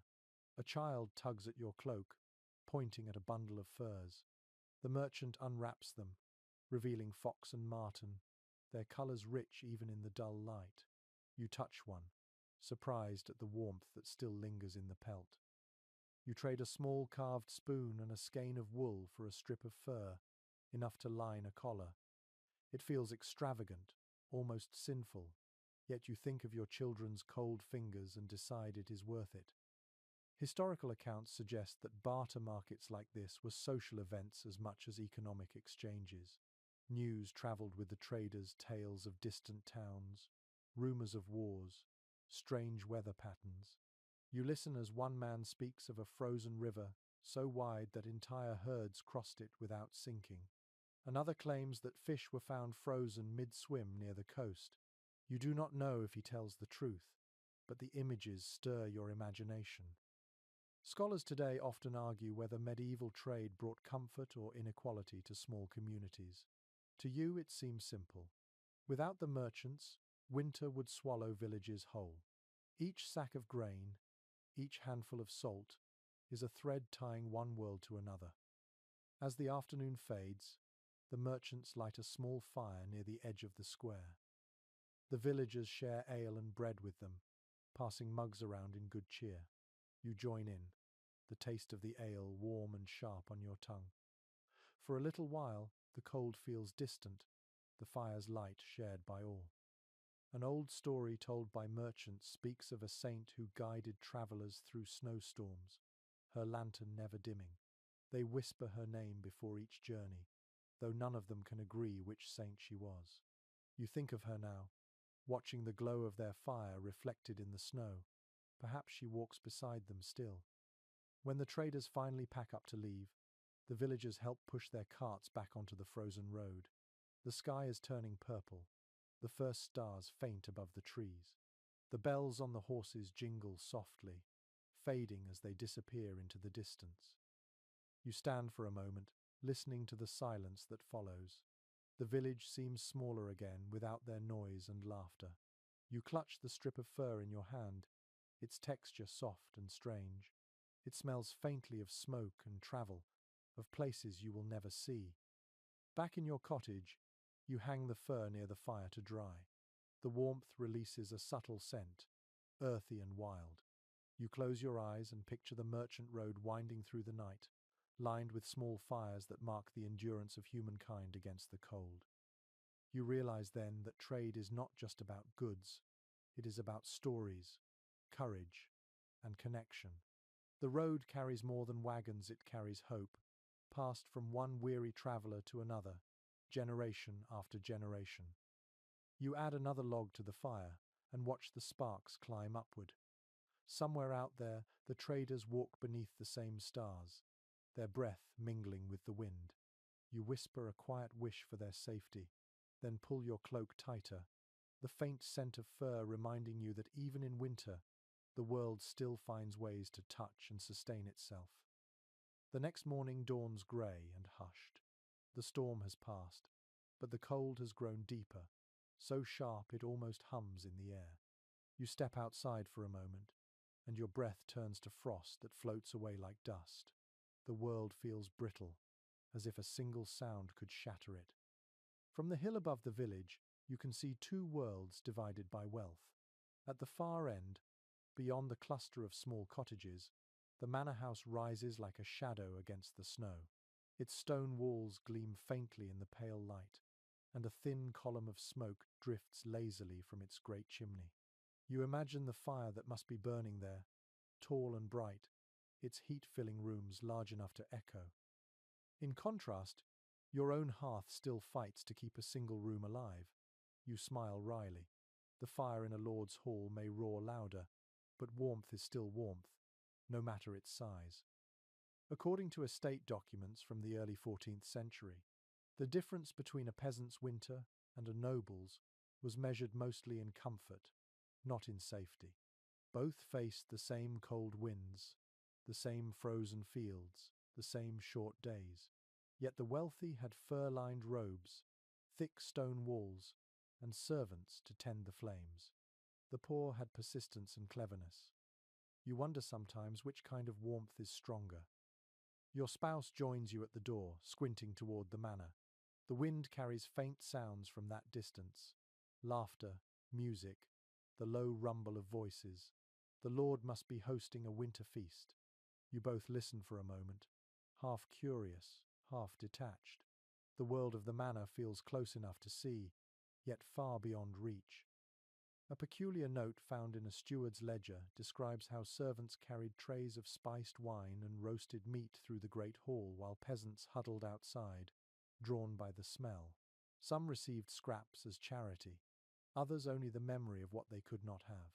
You recall the times you were summoned there to deliver wool or grain, the warmth hitting you like a wall as you stepped inside.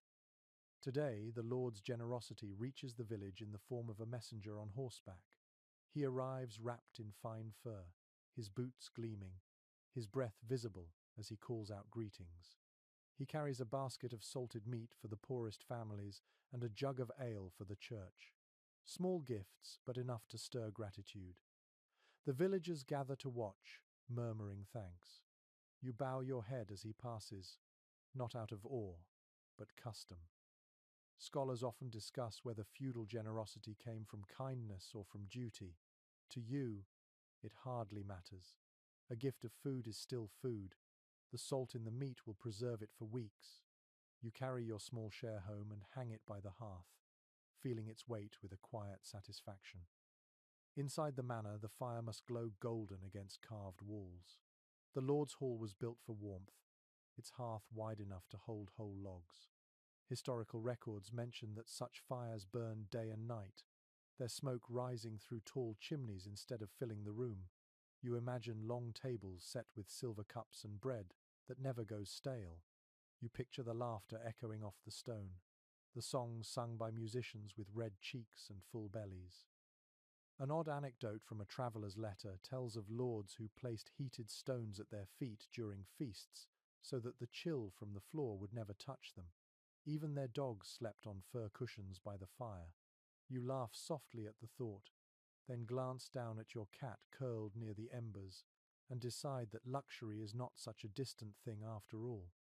You sit by your own fire, slicing a small piece of the salted meat to add to the pot. The children watch eagerly as the smell fills the room. Your spouse sprinkles in a pinch of herbs saved from autumn, and together you wait for the water to boil.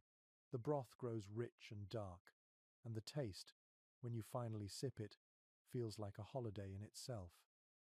Academic discussions about medieval class life often describe peasants as living on the edge of despair, but that view misses something quiet and important. You have seen moments of beauty even in hardship, the shimmer of frost on the thatch, the warmth of a neighbour's laughter, the miracle of a hot meal shared by many. The manor's walls may gleam, but your hearth holds a different kind of light. Outside, the church bell rings, calling the villagers to evening prayers.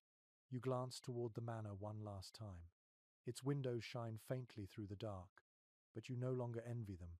The air inside your cottage smells of soup and smoke, and your children's laughter fills the small space. That is enough. Before sleeping, you pull your blanket higher and watch the fire's reflection dance across the wall. You think about how both rich and poor end their days the same way, seeking warmth, listening to the crackle of wood, and hoping the roof will hold through the night. A fragment of an old song drifts through your memory, one you heard from a travelling minstrel long ago.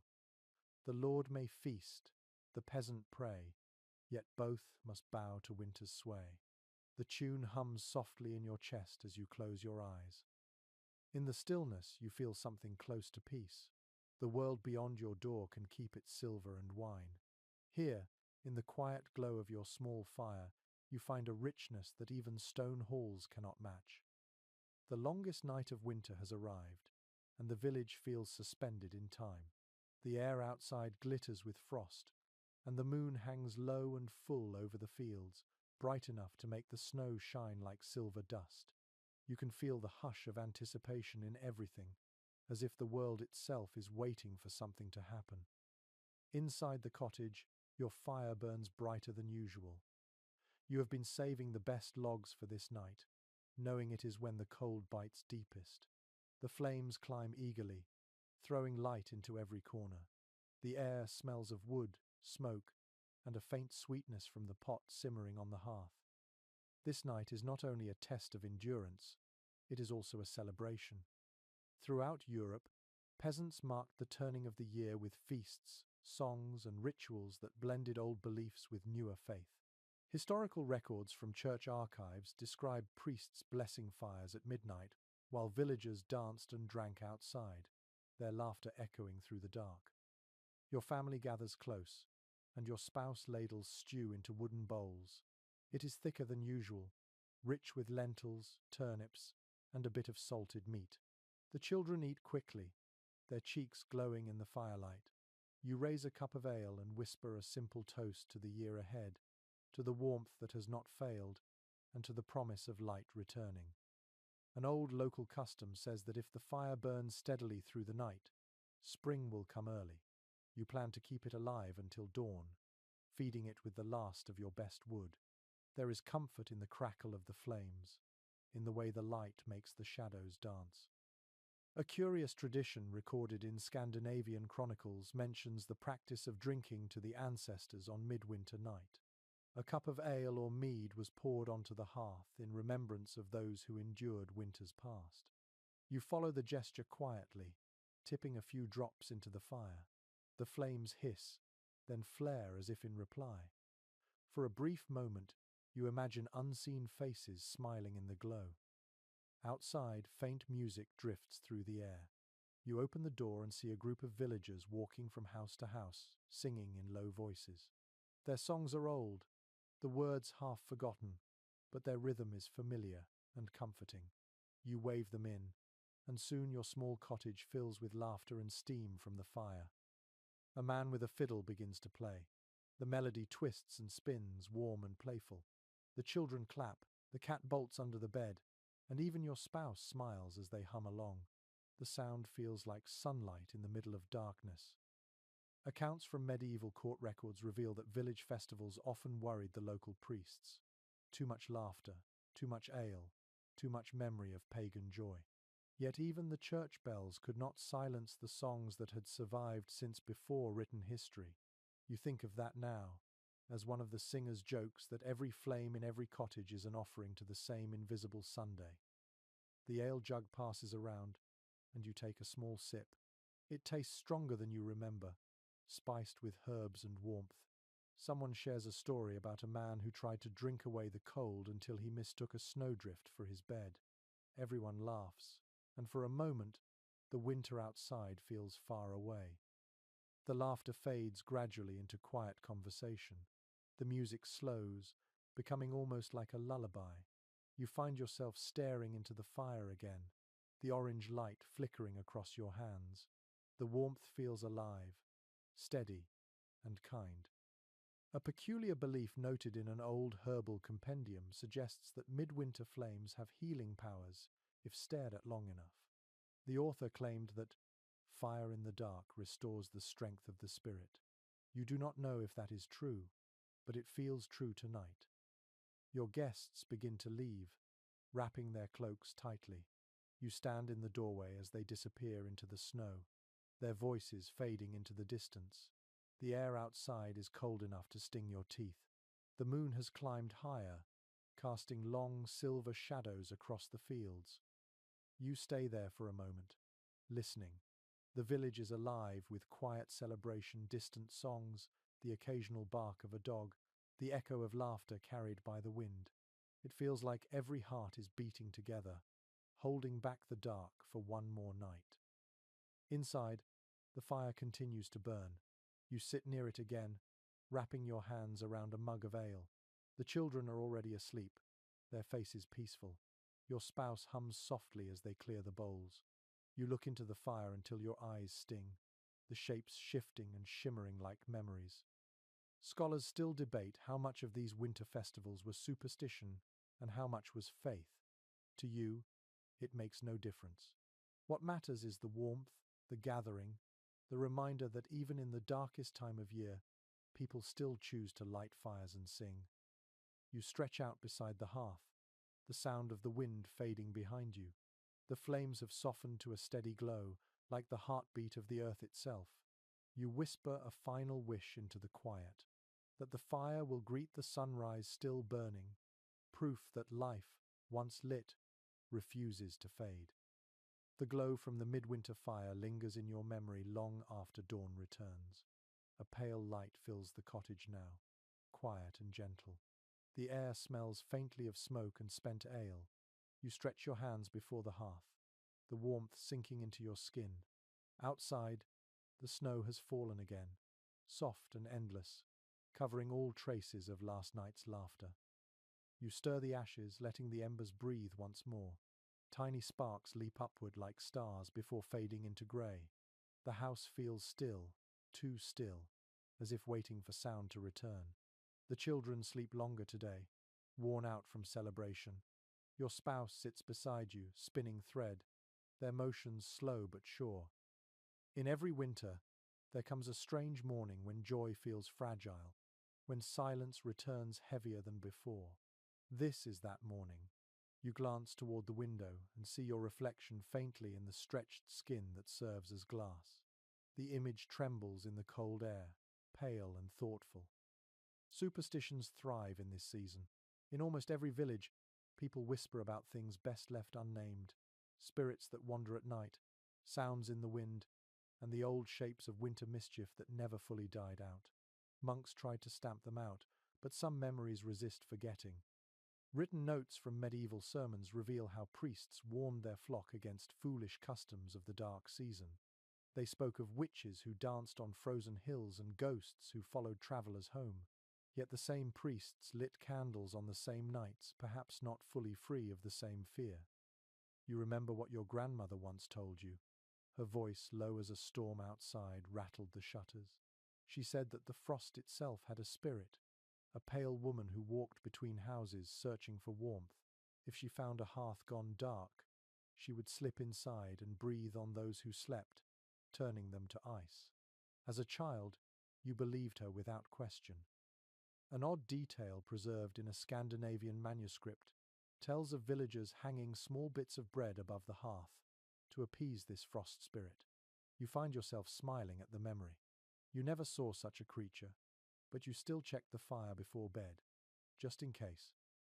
Today, as the snow falls thicker, you hear a soft knocking at the door. When you open it, your neighbor stands there, face hidden beneath a hood of fur. He carries a bundle of straw figures tied with red thread. His eyes crinkle with a grin. "For luck," he says, handing one to you. "These straw charms," he explains, "are meant to guard against illness and misfortune. Each figure represents a soul of the household, bound to the fire's protection. He has made one for every family in the village. You thank him and hang it above the hearth, where it sways gently in the rising heat." Records from the British Isles mention similar charms, straw men and woven crosses hung in kitchens to call back the Sunday. Some were blessed by priests, others simply tied by the hands of farmers. Scholars argue about where these customs began. Some say they are remnants of older pagan rites. Others claim they were harmless gestures of faith. You suspect they were both. The snow continues to fall outside, muffling all sound. The world feels wrapped in white silence. Inside, the straw figure casts a small shadow against the wall, flickering with every movement of the fire. You watch it for a while, feeling oddly comforted. Your spouse finishes spinning and begins to hum. The tune is one you recognize, an old village song that warns against walking in the fields after dusk. The melody twists like smoke, beautiful but faintly haunting. You hum along, the two of you singing softly into the cold. A curious reference from a 12th century chronicler describes peasants singing such songs as a way to keep evil spirits away. The belief was that music could confuse wandering souls, keeping them from finding your door. You like the idea that sound itself might guard you. As darkness falls again, the firelight grows stronger, painting gold across the walls. The children wake, rubbing their eyes, asking for stories. You tell them one your grandmother once shared, about the frost woman who turned cruel only when forgotten. They listen with wide eyes, their faces glowing in the firelight. When you finish, they laugh nervously and glance toward the window, half believing. Scholars today often debate how deeply superstition shaped the daily life of medieval people. Some call it fear, others call it poetry. You think it might be both. Fear creates stories, and stories make the cold less empty. Before bed, you check the fire again, adding one more log for good measure. The straw figure sways gently above it, the threads gleaming red in the light. Outside, the wind sighs softly, almost like breathing. You whisper a short goodnight to the frost beyond the door, just as your grandmother taught you. Then you climb into bed beside your family, the blankets heavy and warm. The snow falls quietly through the night. Somewhere outside, the trees creak, and the sky glows faintly with moonlight. You close your eyes, listening to the fire, the breathing, and the endless hush of winter. In that fragile peace between fear and comfort, you drift into sleep, dreaming of warmth that never fades. The night has passed without trouble, and when you wake, the world outside has turned to white silence again. Snow lies deep against the cottage walls, muffling every sound. The air feels so still that even your breath seems afraid to move. You rise slowly, wrapping yourself in your cloak, and open the door just enough to look outside. The light is soft and blue, and the whole village seems asleep beneath a blanket of frost. You step out, boots sinking into the snow with a soft crunch. The sky is heavy with clouds that hide the sun, but the reflection of the snow makes everything glow faintly. You walk toward the edge of the field, and for a moment, you stop just to listen. There are no birds, no wind, no footsteps, only the faint whisper of snowflakes landing on snow. It is a sound that feels less like noise and more like breathing. According to writings left by monastic observers, medieval villagers often described this kind of silence as holy. It was said that on certain winter mornings, the world paused to listen to itself. The monks wrote that silence was not emptiness but presence, a moment when even the cold seemed to bow its head. You understand that now. The stillness feels alive. Your footsteps lead you past the byre, where the animals shift quietly. Steam rises from the roof, marking their warmth within. You smile at the sight. Even now, the smallest signs of life look like miracles. The snow clings to your cloak, melting into dark spots that soon freeze again. A curious entry from an old traveler's notebook describes how people once claimed to hear music in falling snow, faint notes drifting through the air. He called it the whisper of angels. You tilt your head, half smiling, listening. There is no music that you can name, but something about the hush feels like a song anyway. You walk farther, to the small rise overlooking the frozen stream. The ice below gleams pale silver, cracked in lines like veins. It seems fragile yet unmoving, strong enough to carry the world. You kneel and brush the surface with your glove. The cold bites instantly, and you pull your hand back, watching the faint mark your touch leaves behind. According to records of early natural philosophers, frost fascinated people long before they understood it. They thought of it as a living force, a creature that grew overnight, covering the earth with glassy scales. One scholar wrote that frost feeds upon silence. The phrase lingers in your mind, fitting perfectly with the world around you now. You sit quietly, your breath curling upward in thin threads. For a moment, you allow yourself to feel small, part of the frozen earth rather than above it. Everything is still, and the air tastes clean, untouched. From far away, you hear a single sound, a crow calling, rough and lonely. Its voice cuts through the silence like ink across paper. You watch it glide over the trees, a dark smudge against the endless white. When it disappears, the world grows quiet again, but not empty.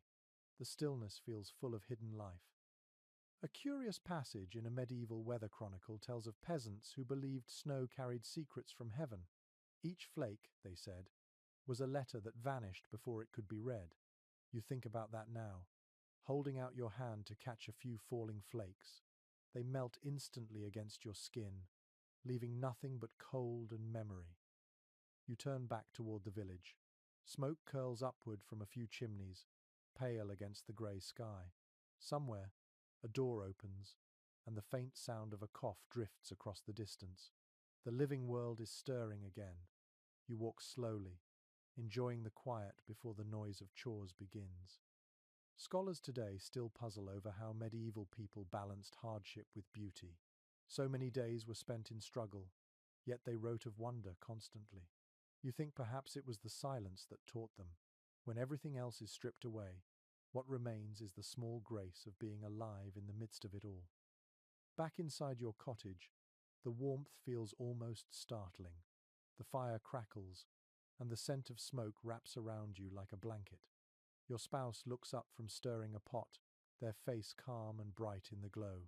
The children chatter quietly, still half asleep. You stand for a moment, letting the contrast between inside and outside settle deep into you.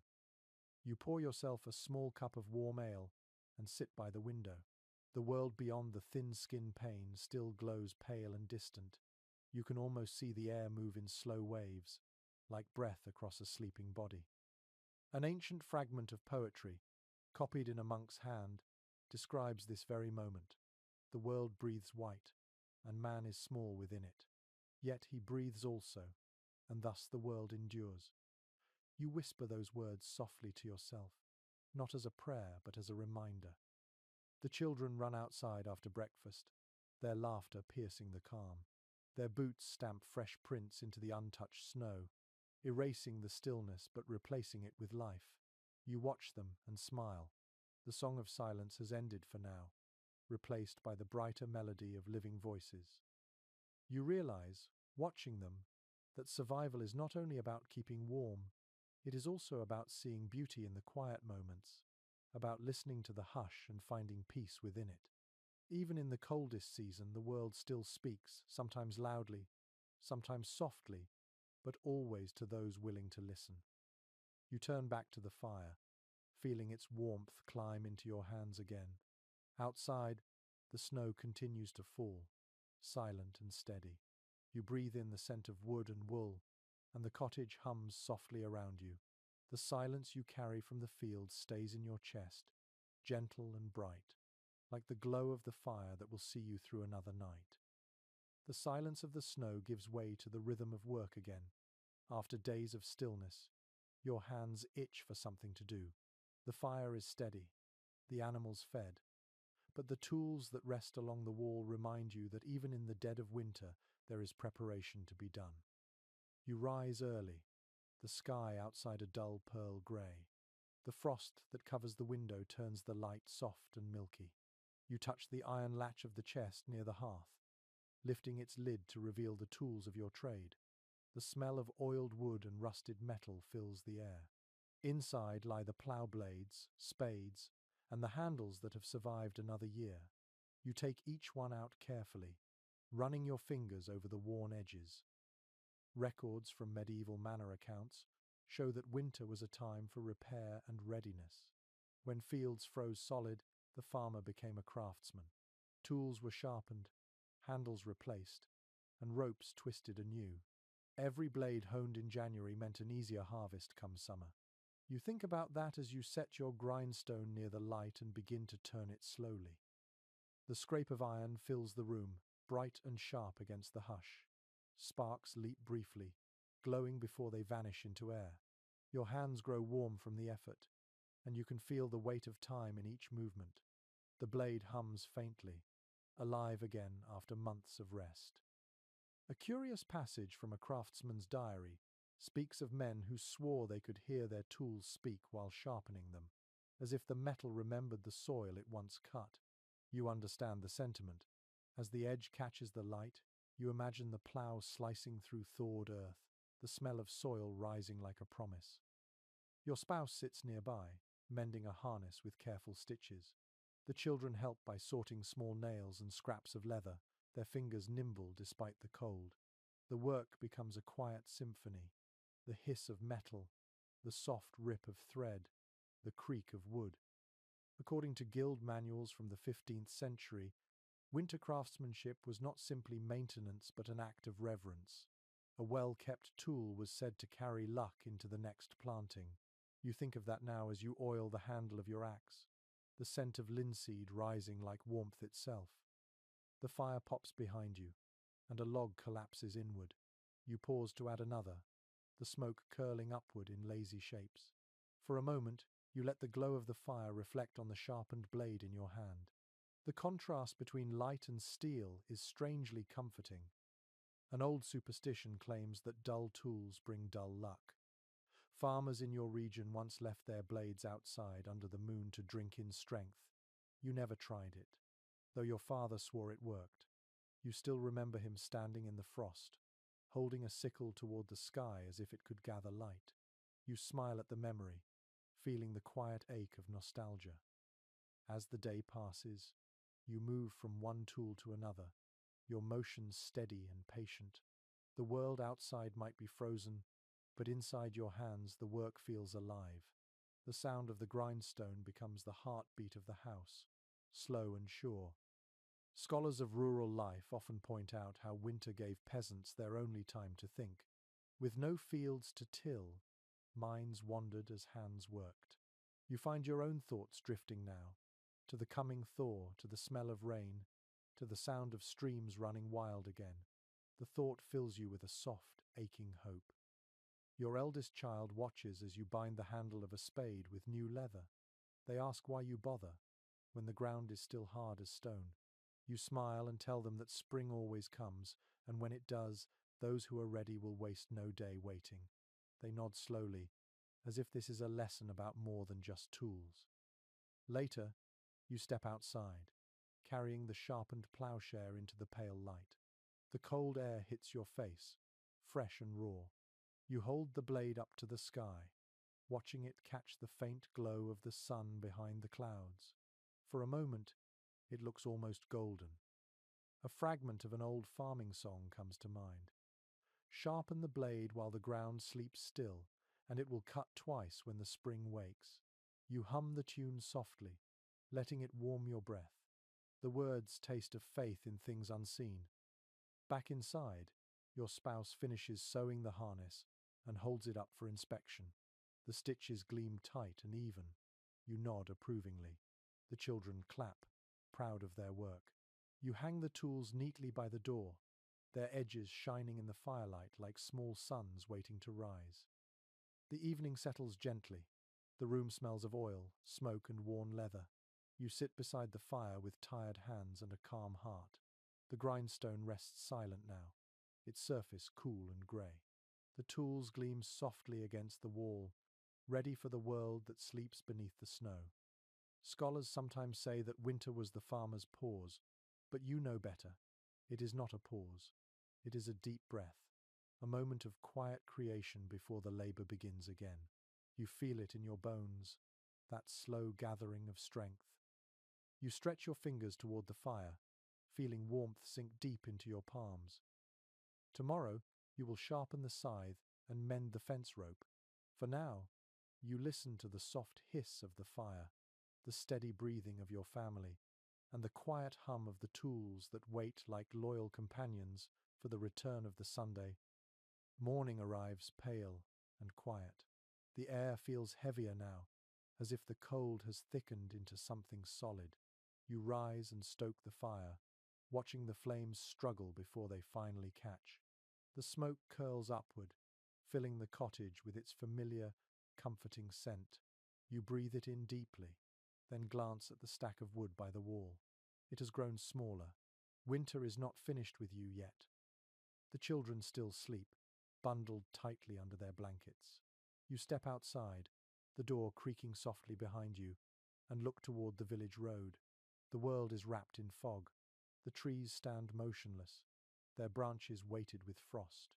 Each breath you take forms a ghost that lingers before vanishing. It is beautiful and cruel at once. You walk to the church at the edge of the village, where the records of weather and time are kept by the priest.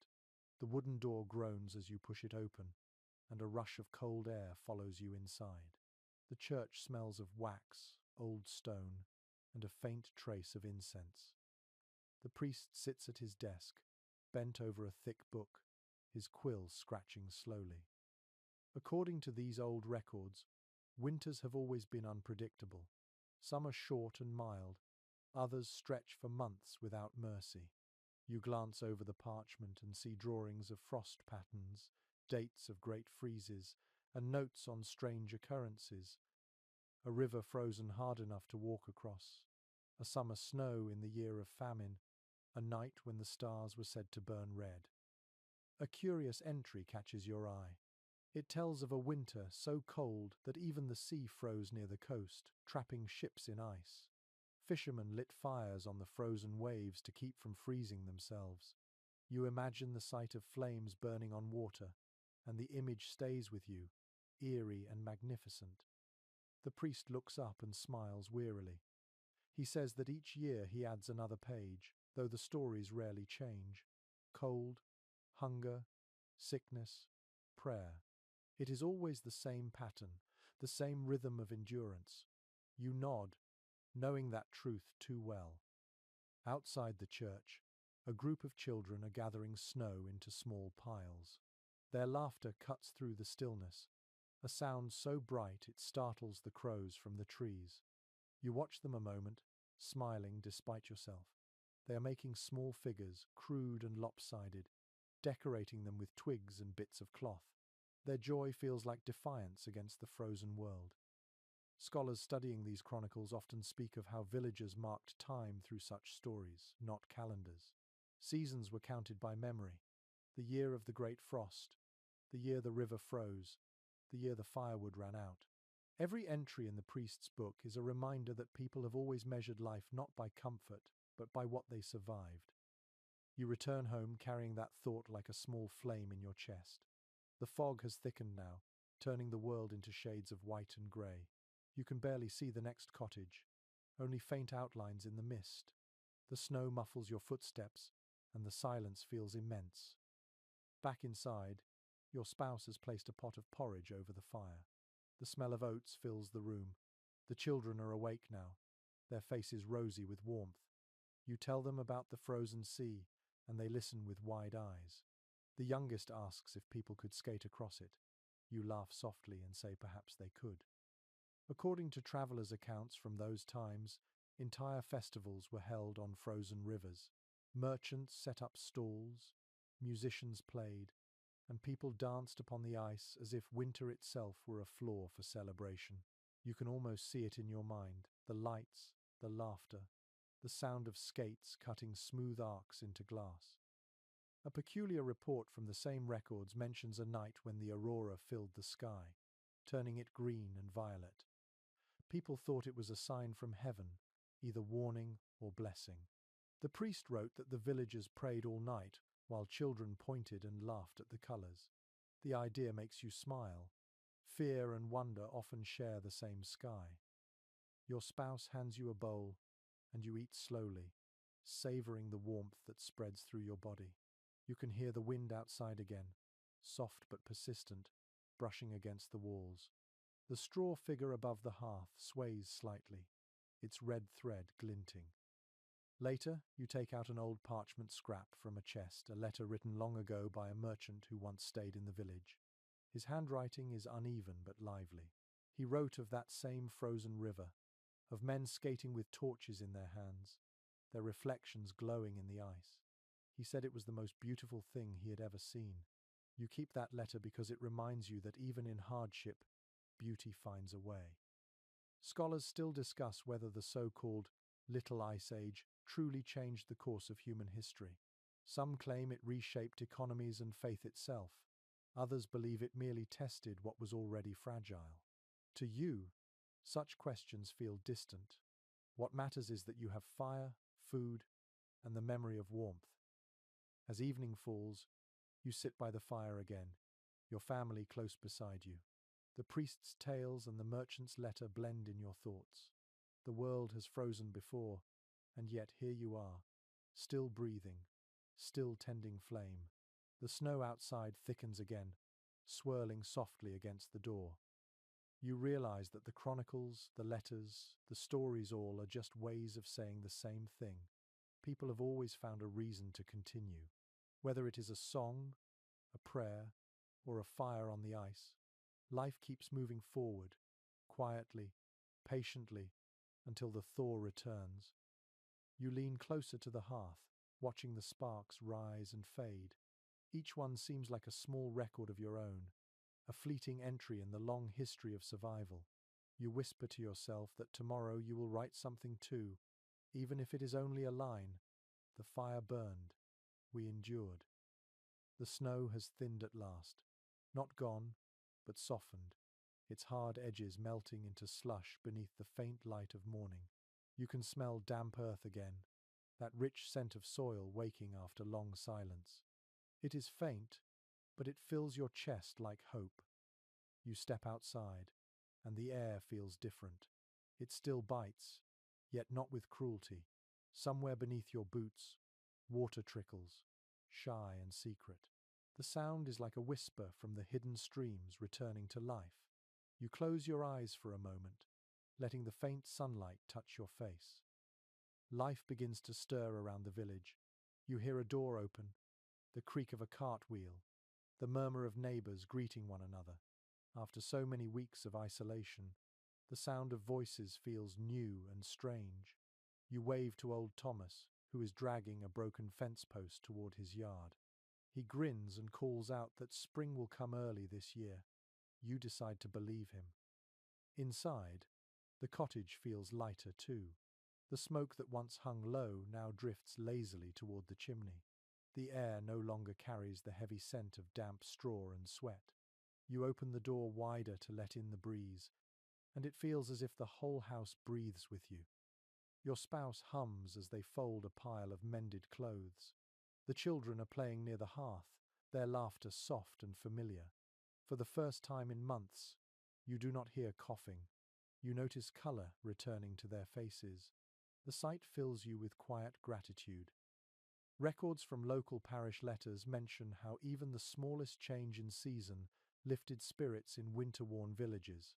One priest wrote that a single patch of thawed earth could stir men to tears. You understand that completely. You feel that same swelling warmth now, seeing the grey snow shrink at the edges of your field. You decide to walk to the nearby stream, carrying a bucket though you do not truly need it. The path is slick, the snow thin and spongy underfoot. Birds flit through the trees again, calling in short, uncertain notes. The sound startles you. It has been so long since you heard song instead of silence. A curious note from a traveling monk's journal mentions that peasants often believed birds carried messages from the saints at the end of winter. When the first robin appeared, villagers would stop their work and whisper a prayer of thanks. You find yourself doing the same when you see a small brown bird perched on a bare branch. Its feathers ruffle in the wind, and it chirps once before flying away. The stream itself is half frozen, but where the ice has cracked, water runs fast and clear. You crouch and touch it with your fingertips. It feels alive, cold but clean. You fill your bucket just for the pleasure of hearing the splash. The surface ripples like liquid glass, and for a moment you see the sky reflected perfectly within it. According to accounts from medieval weather watchers, such thaws often marked a brief respite before another wave of frost. Yet people always hoped each one would be the last. You know that hope well. You choose to believe this one will hold. You linger by the stream, watching mist rise where water meets cold air. Your thoughts drift to those who did not survive the season. Every village loses someone to the long nights, and grief in winter feels heavier than at any other time. Yet even grief softens with the thaw. You whisper their names quietly, letting the wind carry them away. When you return home, the village feels busier. A few neighbors are clearing snow from their roofs, others mending fences or leading animals out for air. Everywhere you look, hands are moving, ready to build again. The rhythm of work sounds like a song you have almost forgotten. Scholars who study seasonal life in the Middle Ages often speak of the emotional rebirth that came with the first thaw. People laughed more easily, argued less, shared food without counting portions.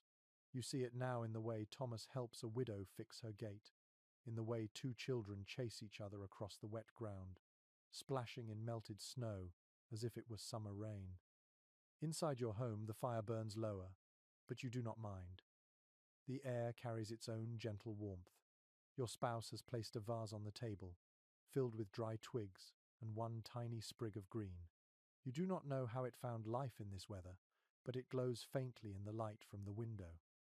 A curious observation from a medieval herbalist's notebook claims that the first plants to break the frost carry blessings in their roots. People would dig them up carefully and hang them above their doors to keep misfortune away. You make a note to look for some tomorrow. The evening comes quietly. You sit by the window with your cup of broth and watch the light fade over the fields. The snow glows faintly, turning from white to pink to blue, until it is only shadow. The sound of dripping water fills the silence like soft music. Your spouse joins you, resting their head on your shoulder. Neither of you speaks for a long time. You simply listen together to the sound of the thaw, the quiet heartbeat of the changing season. Scholars still debate whether hope is learned or instinctive. You think it is neither. Hope is simply what happens when the cold finally loosens its grip and the sound of running water returns to the world. It rises naturally, like breath after too long holding still. You set your cup down and watch the final embers fade. Tomorrow there will be more work to do, but tonight you allow yourself to rest. The thaw has begun. The air smells faintly of soil and life. For the first time in months, you drift to sleep without shivering, the sound of melting snow outside your window steady as a lullaby. Morning light spills gently into the cottage, not white and harsh as before, but golden. The frost on the window has melted into small droplets, each one catching the sunlight like a jewel. You sit up slowly, the straw mattress creaking beneath you, and listen. Somewhere beyond the walls, a drip of water falls from the thatch, steady as a clock. It is the first true sound of spring. You push open the door, and the air rushes in, soft and damp, smelling of mud and thawed earth. The snow still clings in shaded hollows, but the ground beneath your feet feels different now, pliant, alive. The road through the village glistens with puddles, and thin tendrils of mist curl across the fields. You breathe deeply, feeling the cold fade from your lungs. This is the scent of beginnings, of everything that once slept now waking. You can almost hear the soil stirring beneath its crust, the worms and roots stretching toward life again.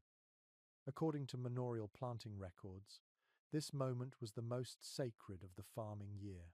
Every winter ritual, every prayer, every long night by the fire led to this. The first signs of the thaw were not just a change in weather, but a promise that the world still kept its ancient rhythm. Farmers called it the whisper of the ground, and you feel it now in your bones. You walk to the edge of the field, where the snow has retreated enough to reveal dark, wet furrows. The soil is soft beneath your boots, and a faint steam rises from it as the morning sun warms its surface. You kneel and press your hand into the earth. It is cold but forgiving, clinging to your fingers like a handshake from an old friend.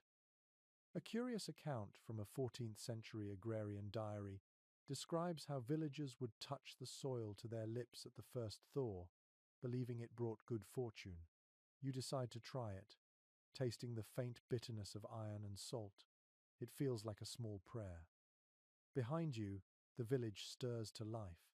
You hear doors opening, laughter, the creak of carts being rolled from storage. Smoke rises from every chimney, not thick and desperate this time, but light and grey. The air is filled with voices again, and you realize how deeply you had missed the sound of people living instead of merely enduring.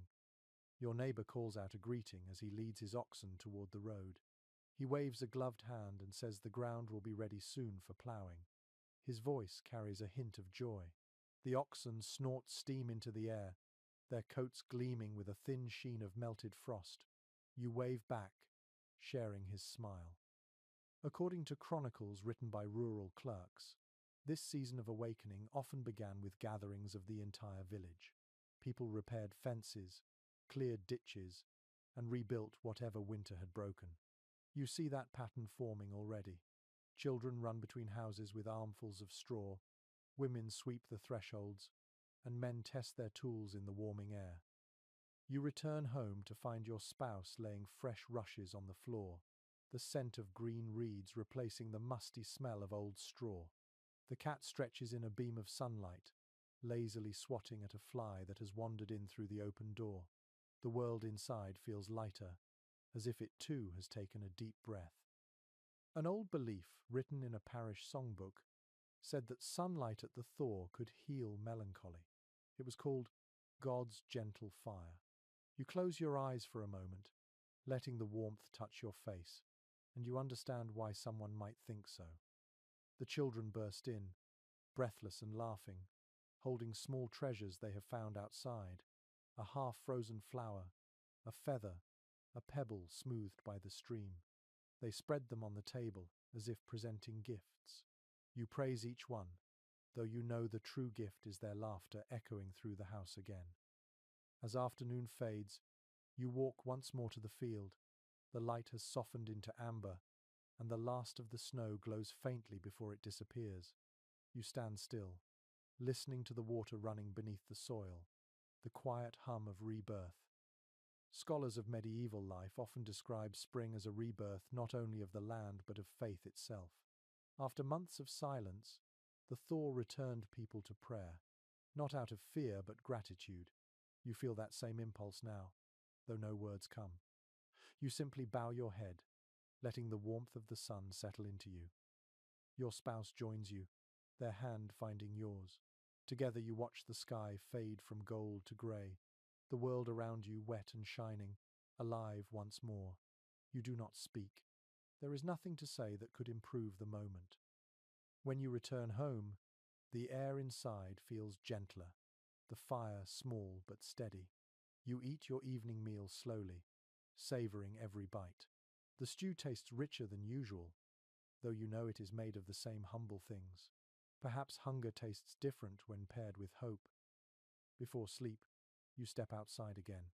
The moon is high, pale and kind. The fields gleam faintly with melting frost. You can hear water dripping from the trees, each drop marking the slow retreat of winter. You whisper a quiet thanks to the night, to the thaw, to the fire still burning behind you. You close the door softly and lie down, the warmth of the hearth on your skin. The world is no longer frozen, it is breathing again. You drift to sleep with a calm heart, dreaming of soil, sunlight, and the promise of green returning.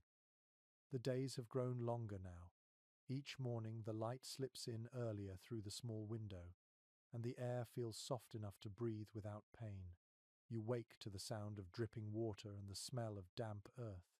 The fire, though smaller than before, still burns in the hearth. It is no longer a desperate flame, but a companion that lingers out of habit.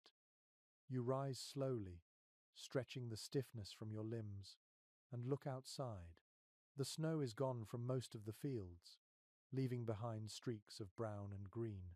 Tiny blades of grass push through the soil, and puddles catch the sky like small mirrors.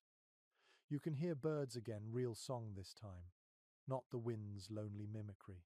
It fills you with a quiet joy that almost feels like surprise. You step outside, boots sinking slightly into the soft mud. The air smells rich, alive with the scent of thawed soil and wet wood.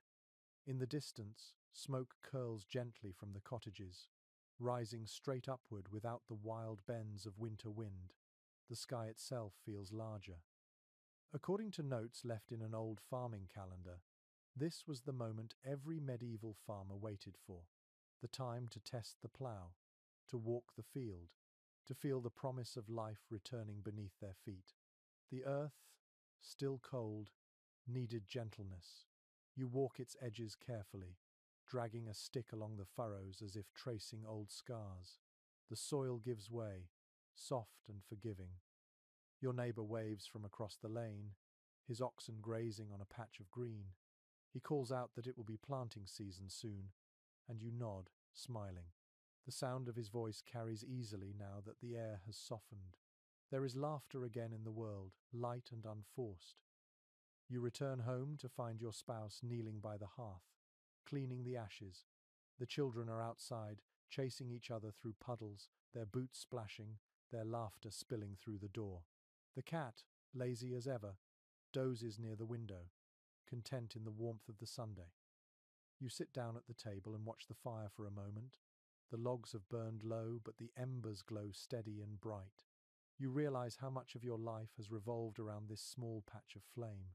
It was your sun during endless darkness, your company through hunger and fear. You will not need it as fiercely now, but it has become part of you. A curious entry in a household notebook written centuries ago describes the farewell to the winter fire, a small ritual practiced in certain villages. Families would let the hearth burn low one final time, whispering words of thanks before sweeping out the ashes and scattering them in the fields as a blessing for the crops. You decide to do the same. You take a handful of grey ash and step outside. The air is cool but kind.